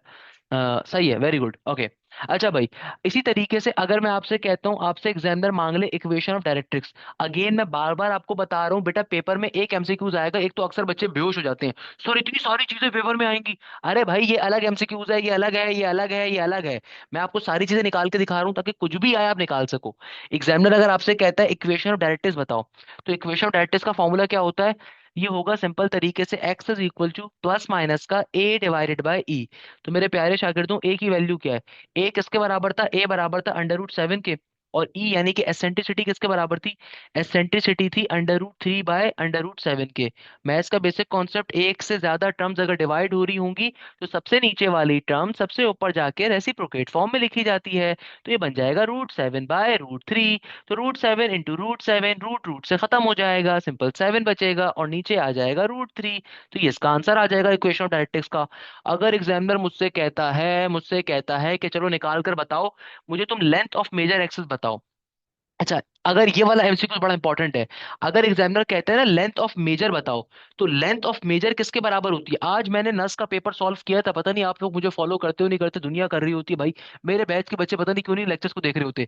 तो लेंथ ऑफ मेजर एक्सिस के ऊपर एक क्वेश्चन आया हुआ था 2A का, किसी किसी ने अगर नस की वीडियो देखी उसमें आया हुआ था। आज ही मैंने सॉल्व करवाया, बड़े मजे का क्वेश्चन था, वो आपको देता हूँ भी सॉल्व करने के लिए। तो लेंथ ऑफ मेजर एक्सिस क्या होगी? 2A। तो भाई ए की वैल्यू क्या थी? ए की वैल्यू थी √7 के बराबर। तो ये क्या हो जाएगा? 2√7 के बराबर हो जाएगा। अब ये देखो, ये दो डिफरेंट चीजें होती हैं। अगर एग्जामिनर कह रहे हैं ना लेंथ ऑफ मेजर एक्सिस बताओ, तो लेंथ ऑफ मेजर एक्सिस होगी 2 टाइम्स ऑफ √7। बट अगर एग्जामिनर क्वेश्चन में आपसे पूछे कि सेमी मेजर एक्सिस बताओ, अगर एग्जामिनर पेपर में देखो, एग्जामिनर अक्सर इन दो एमसीक्यूज पे कंफ्यूज करता है। अगर वो लेंथ ऑफ मेजर एक्सिस कह रहे हैं तो फॉर्मूला 2a होता है, यानी कि 2 टाइम्स ऑफ द ए करना है। और अगर सेमी मेजर एक्सिस कर रहा है तो सिंपल ए आपका आंसर होता है। तो सेमी मेजर एक्सिस क्या है, √7 के बराबर।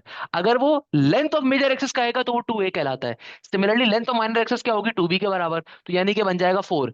और अगर सिंपल सेमी माइनर एक्सिस मांग रहा है तो सिंपल 2 ही कहलाएगा। अच्छा, सिमिलरली अगर एग्जामिनर कहता है डिस्टेंस बिटवीन द डायरेक्ट्रिसेस बता दो। क्या कहता है examiner, distance between the directrices बता दो। तो क्या फॉर्मूला पढ़ाया, 2a/e। तो सॉल्व कर लोगे नहीं करोगे भाई। अगर एग्जामिनर कहता है लेटरा रेक्टा बताओ, तो भैया लेटरा रेक्टा क्या होगा, लेटरा रेक्टा, यानी कि लेंथ ऑफ लेटिस रेक्टम किसके बराबर होता है, ये बराबर होता है 2b² / a के। वैल्यूज को प्लॉट कर दो, आंसर आ जाएगा। असल चीज बस a² b² और c² है। तुम्हारे पास अगर ये खजाना आ गया a का, b का, c का, तो बाकी तो सिंपल फॉर्मूलाज है यार, फॉर्मूला की मार है। मैंने तभी देखो, मैंने आधी से ज्यादा क्लास अगर फॉर्मूलाज पे खर्च करी ना, उसके पीछे रीजन क्या था मुझे पता है। क्वेश्चन सॉल्व करना is not a difficult thing, once you know the formula. अगर आपको फॉर्मूला आता है तभी आप क्वेश्चन सॉल्व कर सकते हो भाई। अगर तुम्हें फॉर्मूला तुम्हारे जहन में है तभी क्वेश्चन सॉल्व होगा, पहले बता रहा हूँ। कॉनिक्स कभी भी जो है ना फॉर्मूलाज के बगैर नहीं हो सकती। कि मैंने सिर्फ बताने का मकसद क्या है, मैंने आधी से ज्यादा क्लास अगर फॉर्मुलाज पे लगाई ना, उसके पीछे रीजन ये नहीं था कि भाई मैं डायरेक्टली नहीं कर, डायरेक्टली भी कर सकता था। पॉइंट इज दैट कि देखो, once you know the formula you can easily solve every kind of a question, every kind of a concept. अब मुझे बताओ, यहाँ तक की बात क्लियर होती है तो मैं एक क्वेश्चन देना चाहूंगा, और ये क्वेश्चन मेरी तरफ से है, बात समझो। देखो भाई, मेरे प्यारे शागिर्द हूँ, मेरी जरा बात को समझिएगा कि भाई इस क्वेश्चन में एग्जामिनर आपसे क्या कह रहा है। देखो भाई, आपके पास एक क्वेश्चन पेपर के अंदर गिवन है, पेपर में पूछा जा रहा है, कैसे सॉल्व करोगे। देखो, सबसे पहले नंबर के ऊपर मैंने आपसे कहा हर चीज निकालनी है, हर चीज। सबसे पहले नंबर के ऊपर क्या काम करना होता है, इक्वल टू के इस तरफ जो भी कांस्टेंट आ रहा है उसे पूरी इक्वेशन को डिवाइड करवा दो, तो क्या बन जाएगा, ये हो जाएगा 100/75 इंटू x² का x²। यहाँ पे क्या हो जाएगा, 21/75 इंटू y² का y², इक्वल टू के बाद 75/75, ये हो जाएगा 1 के बराबर, सही है। अच्छा, अब इसको सिंप्लीफाई करते हैं।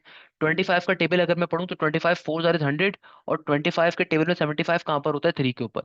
अच्छा, यहाँ पे क्या हो जाएगा, यहाँ पे हो जाएगा 3 का टेबल। हाँ सही है ना। 3 के टेबल में 21 कहाँ पर होता है, 7 के ऊपर। और 75 कहाँ पर होगा, 3 2 जार 6 एंड 3 5 जार इज 15। तो देखो अभी इक्वेशन क्या बन गई, ये बन गई 4/3 इंटू x² प्लस का 7/25 इंटू y² इक्वल टू के बाद क्या है, 1। वो तमाम के तमाम शागिर्द जिन्होंने कंपैरिजन करवाने पे चले गए, याद रखिएगा मेरे प्यारे बच्चों, अभी आप इस क्वेश्चन को सॉल्व नहीं कर सकते, क्योंकि आपके पास चाहे एक्स एक्सिस का एलिप्स हो, चाहे वाई एक्सिस का एलिप्स हो। आपको कंडीशंस याद है, हमारी कंडीशंस क्या होती हैं भाई, x² के साथ कोई वैल्यू एग्जिस्ट नहीं करनी चाहिए। यानी कि देखो, यहाँ पे x² के साथ 4 आ रहा है और y² के साथ 7 आ रहा है, ये एग्जिस्ट नहीं करना चाहिए, तो मुझे इसे रिमूव करना है। इसको रिमूव करने के लिए क्या करेंगे भाई, मैथ्स का बुनियादी कॉन्सेप्ट को अप्लाई करेंगे। मैथ्स का कॉन्सेप्ट क्या होता है कि अगर तुम्हारे पास साथ में कोई चीज लिखी हुई है, उसको तुम उठा के नीचे भेज दोगे, क्या कर दोगे, उठा के नीचे भेज दोगे। कैसे, कि अगर मैं इसको रेसिप्रोकेट फॉर्म में लिखूं तो क्या बन जाएगा, ये हो जाएगा सिंपल 3/4, सही है। सिमिलरली इसको अगर मैं रेसिप्रोकेट फॉर्म में लिखूं तो क्या बन जाएगा, ये हो जाएगा 25/7। अब कोई बच्चा बोलेगा सर ये क्या काम कर दिया आपने। अरे भाई, मुझे x² के साथ कुछ भी नहीं चाहिए, तो मैं क्या करूंगा, इस चीज को रिमूव कैसे करूंगा, मैंने अपनी पूरी टर्म को उल्टा करके लिख दिया। भाई मैथ्स का एक कॉन्सेप्ट होता है, मैथ्स आपसे क्या कहता है, मैं आपको इसकी एग्जांपल देता हूँ। लेट सपोज अगर कहीं पे लिखा हुआ है 1/2/3, तो मैथ्स आपसे क्या कहता है, कभी भी मैथ्स के अंदर अगर एक से ज्यादा टर्म्स डिवाइड हो रही हो, तो सबसे नीचे वाली टर्म नीचे से ऊपर जाके रेसिप्रोकेट फॉर्म में लिखी जाती है। यानी कि लेट सपोज अगर कहीं पे लिखा हुआ आ रहा है 4/7 इंटू एक्स का एक्स, तो भाई मैं इस काम को एक और तरीके से क्या कर सकता हूँ, मैं इस काम को एक और तरीके से भी लिख सकता हूँ। कैसे, कि अगर मैं इसको ऐसे करके लिख दूं, x/होल डिवीजन में 7/4। क्योंकि मैथ्स का बेसिक कॉन्सेप्ट क्या होता है, एक से ज्यादा टर्म्स कभी भी मैथ्स में अगर डिवाइड हो रही होती है तो सबसे नीचे वाली टर्म नीचे से ऊपर जाके रेसिप्रोकेट फॉर्म में लिखी जाती है। तो आप खुद देखो, वापस से ये वही चीज फॉर्म हो गई, वापस से क्या बन गई, वही चीज फॉर्म हो गई। तो मेरे प्यारे शागिर्दों, यहाँ पे x² के साथ अभी 4/3 आ रहा था, हमें ये बात मालूम है कि स्टैंडर्ड फॉर्म के अंदर x² के साथ कुछ भी नहीं होना चाहिए, y² के साथ कुछ भी नहीं होना चाहिए। तो अभी चूंकि मेरे पास x² के साथ 4 आ रहा था, तो इसको रिमूव कैसे करेंगे, अब इसको होल डिवीजन में सबसे नीचे भेज दोगे। भाई ये बुनियादी कॉन्सेप्ट है मैथ्स का, मैं अपने पास से नहीं कह रहा। भाई आपने इलिप्स की जितनी कंडीशंस अभी पढ़ी, जितनी इक्वेशंस अभी आपने पढ़ी, आप मुझे खुद बताओ कि एक्स स्क्वायर के साथ आपने कोई चीज देखी थी? नहीं देखी थी। क्या आपने वाई स्क्वायर के साथ कोई चीज देखी थी? नहीं देखी थी। उसके पीछे रीजन क्या है कि भाई एक्स स्क्वायर वाई स्क्वायर के साथ कोई भी चीज एग्जिस्ट नहीं करती, कोई भी चीज एग्जिस्ट नहीं करती। अगर कोई चीज आ रही होगी तो पहले आप उसको होल डिवीजन में भेजोगे ताकि एक्स स्क्वायर फ्री हो जाए। ये बेसिक कंडीशन है एलिप्स की। दैट द रीजन ये क्वेश्चन आज नस के अंदर पूछा गया था। दैट द रीजन कि ये क्वेश्चन आज हमारे पास नस के अंदर पूछा गया था। क्यों पूछा गया था भाई? उसके पीछे रीजन ही यही है कि देखो, ये वाले क्वेश्चंस बहुत पेपर में रिसेंट ईयर्स के अंदर आ रहे हैं, नस में, फास्ट में, एनईटी वगैरह के अंदर। क्यों? क्योंकि भाई देखो, यहाँ पे आपके पास एक चीज एग्जिस्ट कर रही है, बच्चे क्या करते हैं, डायरेक्टली कंपैरिजन पे चले जाते हैं। भाई अब कंपैरिजन कैसे करवाओगे अनलेस एंड अनटिल आपके पास सिमिलर वैल्यूज ना आ रही हो? आप नहीं करवा सकते। तो हमने क्या करा, हमने ऊपर वाली टर्म को ऊपर से नीचे भेज दिया। इससे फायदा क्या हुआ, ये कंप्लीट एक टर्म है, ये पूरी की पूरी इसको मैं एक टर्म कंसीडर करता हूं। अब मैं इसको कंपैरिजन पे लेके जाऊंगा। अच्छा, अब खुद सोचो किससे कंपेयर करवाओगे? एक्स एक्सिस के एलिप्स से कंपेयर करवाओगे कि वाई एक्सिस के एलिप्स से कंपेयर करवाओगे? अब आप सोचो पहले। अब देखो किसके नीचे बड़ी वैल्यू आ रही है।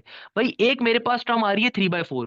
अब देखो मैथ्स का एक बेसिक कॉन्सेप्ट है, कभी भी मैथ्स के अंदर अगर न्यूमरेटर छोटा और डिनोमिनेटर बड़ा हो तो आंसर क्या होता है, हमेशा 1 से छोटा होता है। और दूसरे नंबर पे मेरे पास टर्म आ रही है 25/7। 25 बड़ा है, 7 छोटा है। इसका मतलब ये वाली वैल्यू क्या है, बड़ी है एज कंपेयर टू 3/4 के मुकाबले में। इसका मतलब वाई के नीचे बड़ी वैल्यू आ रही है। वाई के नीचे अगर बड़ी वैल्यू आ रही है तो इसका मतलब क्या है कि ये वाई एक्सिस का इलिप्स आ रहा है। इसका मतलब क्या है, कहां का इलिप्स आ रहा है, वाई एक्सिस का इलिप्स आ रहा है। तो मैं वाई एक्सिस की इक्वेशन के साथ इसको कंपेयर करवाऊंगा। इसको मैं किसके साथ कंपेयर करवाऊंगा, वाई एक्सिस की इक्वेशन के साथ। अब देखो इससे फायदा क्या होगा। फायदा ये होगा कि बी स्क्वायर के सामने क्या है, 3/4।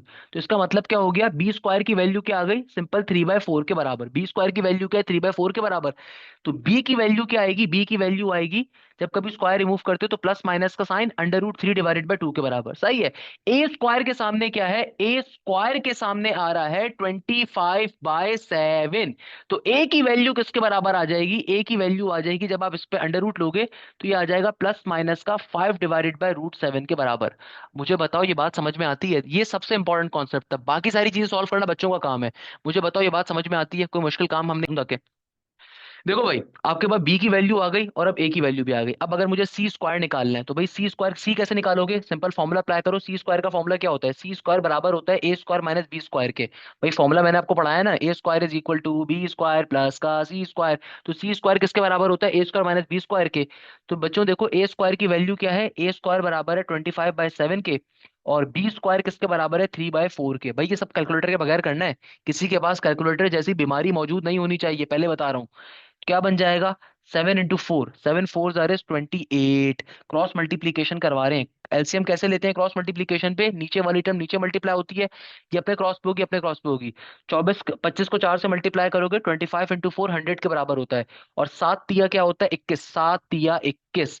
100 में से अगर मैं 21 को माइनस करूंगा तो 100 माइनस का 21 क्या हो जाएगा, 100 में से 20 निकालोगे तो 80। और एक और माइनस करोगे तो जाहिर सी बात है 79 बनेगा ना यार। तो 100 माइनस का 21 क्या हो जाएगा, 79 के बराबर। और नीचे डिवीजन में क्या आ जाएगा, 28 का 28।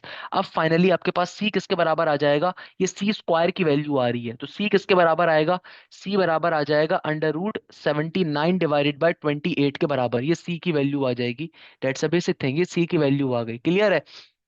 अब आपको जो भी चीज निकालनी है आप निकाल सकते हो। अच्छा वैसे इतना डिफिकल्ट लेवल का क्वेश्चन आपके पेपर्स में आएगा नहीं, मगर आज नस के अंदर ये क्वेश्चन आए, मैं अपने पास से नहीं कवर करवा रहा। आपको मेरी बात पे यकीन नहीं आता तो भाई मैंने आज ही नस की वीडियो डाली थी, नेट नंबर 1 इस्लामाबाद की, तो वहां पे क्वेश्चन पूछा हुआ था।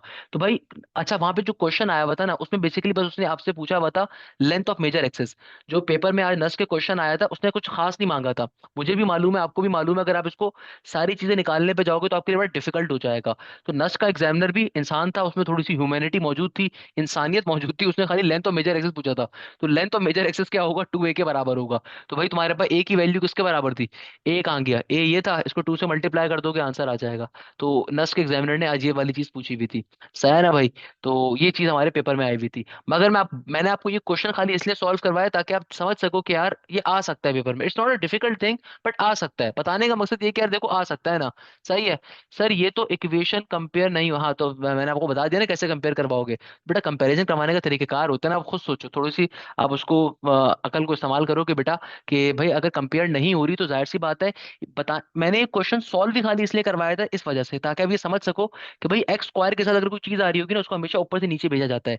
ये कॉन्सेप्ट इसमें बड़ा इंपॉर्टेंट था, जो मुझे अच्छा लगा था, मैंने सोचा आपको बताऊंगा, क्योंकि ये वाले क्वेश्चन आजकल बहुत आ रहे हैं। ये क्वेश्चन मुझे याद पड़ता है 2024 की फास्ट की मैराथन में भी मैंने करवाया था, क्योंकि वहां पे फास्ट में भी आया हुआ था कि भाई इस तरह के क्वेश्चन आ जाते हैं बच्चों को कंफ्यूज करने के लिए। बच्चा बेचारा परेशान है कि सॉल्व कैसे होगा। तो भाई हमेशा याद रखिएगा कि चाहे एक्स का फॉर्मूला हो, चाहे वाई का एक्स का एलिप्स हो, आपके पास एक्स स्क्वायर वाई स्क्वायर के साथ कुछ नहीं हो सकता, तो आप उसको टर्म को क्या करते हो, हमेशा ऊपर से नीचे भेजते हो। That's the logic here. सही है। तो ज्यादा आपके दिमाग की दही नहीं करते, बस मैं आपको कुछ प्रैक्टिस क्वेश्चंस दे रहा हूँ, आपने काम क्या करना है, आपको गिफ्ट दे रहा हूँ भाई, ईदी। तो भाई बुरा बुरा मुंह मत बनाइएगा, मैं आपको कुछ इजी के तौर पे क्वेश्चन दे रहा हूँ। मैं अपने बच्चों को इजी देता हूँ, मैं होमवर्क नहीं देता भाई, मैं होमवर्क देने के साथ खिलाफ हूँ। जो टीचर होमवर्क देता है मुझे बिल्कुल नहीं पसंद। मैं अपने बच्चों को क्या देता हूँ, ईदी तोहफा। तो भाई मैं आपको एक क्वेश्चन दे रहा हूँ। मेरे पास एक क्वेश्चन आ रहा है, 9x स्क्वायर प्लस का 16y स्क्वायर इक्वल टू के बाद 144। आपने सब चीजें निकालनी, जितनी चीजें हमने पढ़ी है ना, सब आपने कैलकुलेट खुद से करनी है। सही है। इसी तरीके से मैं आपको एक और क्वेश्चन देता हूं, कि भाई एक क्वेश्चन आ रहा है, इसमें एग्जामिनर मुझसे कहता है कि इक्वेशन ऑफ द इलिप्स को फॉर्म करना है। चलो मैं ये वाला क्वेश्चन अभी करके भी दिखा दूंगा। एग्जामिनर कह रहा है इक्वेशन ऑफ द इलिप्स को फॉर्म करो, अगर तुम्हारा सेंटर कहां पर है, if centre is at the origin. Centre आ रहा है आपका ओरिजिन के ऊपर। सही है। ये क्वेश्चन जिन बच्चों को समझ में है वो खुद से कर सकते हैं, अदरवाइज मैं भी करके दिखाऊंगा। आगे एग्जामिनर कहता है कि तुम्हारा जो माइनर एक्सिस है ना, माइनर एक्सिस, ये आ रहा है along the Y. Minor axis कहां पर आ रहा है, वाई एक्सिस पे माइनर आ रहा है। जरा अकल को थोड़ा खोल के सोचना, क्या कहा है मैंने, माइनर एक्सिस आ रहा है वाई के ऊपर। और एग्जामिनर आगे कहता है कि तुम्हारे पास जो लेंथ है ना, length, length of major and minor, length of major axis आपके पास आ रही है, लेंथ ऑफ मेजर एक्सेस आ रही है किसके बराबर, 50 के बराबर। और लेंथ ऑफ माइनर एक्सेस आपके पास आ रही है, माइनर एक्सेस की लेंथ आ रही है 30 के बराबर। तो एग्जामिनर कह रहा है इस क्वेश्चन को सॉल्व करो। या चलो मैं थोड़ा सा इसको इजी कर देता हूँ। मैं कहता हूँ लेंथ ऑफ मेजर एक्सेस आ रही है आपके पास, अल्लाह भला करे अल्लाह भला करे, ये आ रही है 20 के बराबर। और माइनर एक्सिस की लेंथ आ रही है 10 के बराबर। क्या याद करोगे, मैंने थोड़ा क्वेश्चन आसान कर दिया। अच्छा एक और क्वेश्चन मेरे पास आ रहा है। इसमें एग्जामिनर कह रहा था, भाई खामोश हो जाओ, मैं पहले ये क्वेश्चन आपको लिखवा दूं, फिर ही मैं इसको सॉल्व भी करवाऊंगा, फिर हम क्लास को ऑफ कर सकते हैं। Equation of the ellipse calculate करनी है। और आपके पास जो है ना, एक और बड़ा फेवरेट क्वेश्चन मेरा, end point of, end point of major access आपको गिवन है। एंड पॉइंट ऑफ, चलो यार ये वाला क्वेश्चन हम कल कर लेंगे, ये वाला क्वेश्चन जो है ना, ये centre not at the origin का है, इसमें कंफ्यूज हो जाओगे। मैं आपको एक काम करता हूँ, एक और क्वेश्चन दिखा देता हूँ। मैं कहता हूँ एक क्वेश्चन आ रहा है, इसमें फोसाई की वैल्यू आपको दी हुई है। फोसाई आपको गिवन था, फोसाई आपको गिवन है इस क्वेश्चन के अंदर किसके बराबर, फोसाई आपको गिवन है 4,0 के बराबर। और एग्जामिनर जो है ना कह रहा था कि लेंथ ऑफ माइनर एक्सिस, में तुम्हें बता रहा हूँ length of minor, length of minor आ रही है तुम्हारे पास किसके बराबर, लेंथ ऑफ माइनर आ रही है तुम्हारे पास 16 के बराबर। सही है। तो एग्जामिनर कह रहा था इक्वेशन क्या होगी, ये वाला क्वेश्चन एक सॉल्व कर लेते हैं। तो भाई ये तीन क्वेश्चन है, ईदी के क्वेश्चन है। देखो मैं अपने बच्चों को ईदी देता हूँ, होमवर्क नहीं है, ईदी है। मैं मुश्किल क्वेश्चन खुद करके दिखा देता हूँ। ये वाला क्वेश्चन तो आसान सा है, इसको आप खुद से सॉल्व कर सकते हो खुशी खुशी। इसमें आप सारी चीजें निकालोगे। इस तरह के क्वेश्चन को मैंने ऊपर भी सॉल्व करके दिखाया था, सही है ना, सेम क्वेश्चन को मैंने ऊपर भी करके दिखाया था। तो ये तो सेम क्वेश्चन ही आ रहा है। चलो एक और ले लो, एक काम करो, प्रैक्टिस अच्छी हो जाएगी, एक क्वेश्चन और लिख लो यहाँ पे। सही है ना, ये क्वेश्चन भी पास्ट पेपर्स में बहुत आया हुआ है, सारे पास्ट पेपर से क्वेश्चन है। देखो ईदी है, बुरा मूड में बनाना, ईदी का क्वेश्चन है, सही है ना। खैर, दूसरा वाला क्वेश्चन देखो, इसमें भी सारी चीजें कैलकुलेट करनी है, हर चीज कैलकुलेट करनी है। इस क्वेश्चन को देखो, एग्जामिनर कह रहा है तुम्हारा सेंटर कहाँ पर है, ओरिजिन के ऊपर है, माइनर एक्सेस वाई के ऊपर है। माइनर एक्सेस कहाँ पर है, वाई के ऊपर है। इसका मतलब मेजर कहाँ पर होगा मेरा बेटा, मेजर एक्सेस आपका होगा एक्स के ऊपर। सही है। मेजर एक्सेस कहाँ पे होगा, एक्स के ऊपर होगा। तो एक्स वाली इक्वेशन क्या होती है, x square divided by a square plus का Y square divided by b square equal to के बाद 1। लेंथ ऑफ मेजर एक्सेस क्या गिवन है आपको, लेंथ ऑफ मेजर एक्सेस आपको गिवन है बेटा 20 के बराबर। मेजर एक्सेस की लेंथ क्या गिवन है आपको, 20 के बराबर। तो मेजर एक्सेस की लेंथ गिवन है, इसका मतलब आप 2a को कंपेयर करवाओगे किसके साथ, 20 के साथ, क्योंकि length of major axis given है ना आपको। भाई मैं आपको आपको खाली ट्रिक बता रहा हूँ, सॉल्व आप करोगे। चलो मैं आपको मतलब रफ के ऊपर सॉल्व करके दिखा रहा हूँ। तो length of major axis given है 20 के बराबर। तो लेंथ ऑफ मेजर एक्सिस का फॉर्मूला क्या होता है, 2a के बराबर। तो यहाँ से a की वैल्यू क्या आ जाएगी, 10 के बराबर, क्योंकि 2 10 is 20। Similarly length of minor axis 10 given है। तो लेंथ ऑफ माइनर एक्सिस अगर 10 गिवन है, तो लेंथ ऑफ माइनर एक्सिस बराबर होती है 2b के। तो यहाँ से आपके पास b की वैल्यू क्या आ जाएगी, b की वैल्यू आ जाएगी 2 5 10 के बराबर। तो a भी आ गया, b भी आ गया। इक्वेशन अगर कैलकुलेट करनी है तो कर ले यार, क्या मुश्किल बात है इसमें। मेरे पास ए की वैल्यू 10 आई थी, 10 का स्क्वायर, वाई का वाई स्क्वायर, और बी की वैल्यू आई थी 5 के बराबर, 5 का स्क्वायर इक्वल टू 1। सिंप्लीफाई करोगे आंसर आ जाएगा। सेम इस तरह का क्वेश्चन कैसे सॉल्व करोगे, फोसाई की वैल्यू गिवन है। फोसाई का पॉइंट क्या बता रहा है, फोसाई का पॉइंट बता रहा है कि एक्स एक्सिस का इलिप्स है। तो सी की वैल्यू आपको क्वेश्चन में गिवन है, सी बराबर है 4 के। Length of minor axis given है। तो लेंथ ऑफ माइनर एक्सिस का मतलब क्या होता है, 2b। तो यहां से b की वैल्यू क्या आ जाएगी, 8 के बराबर।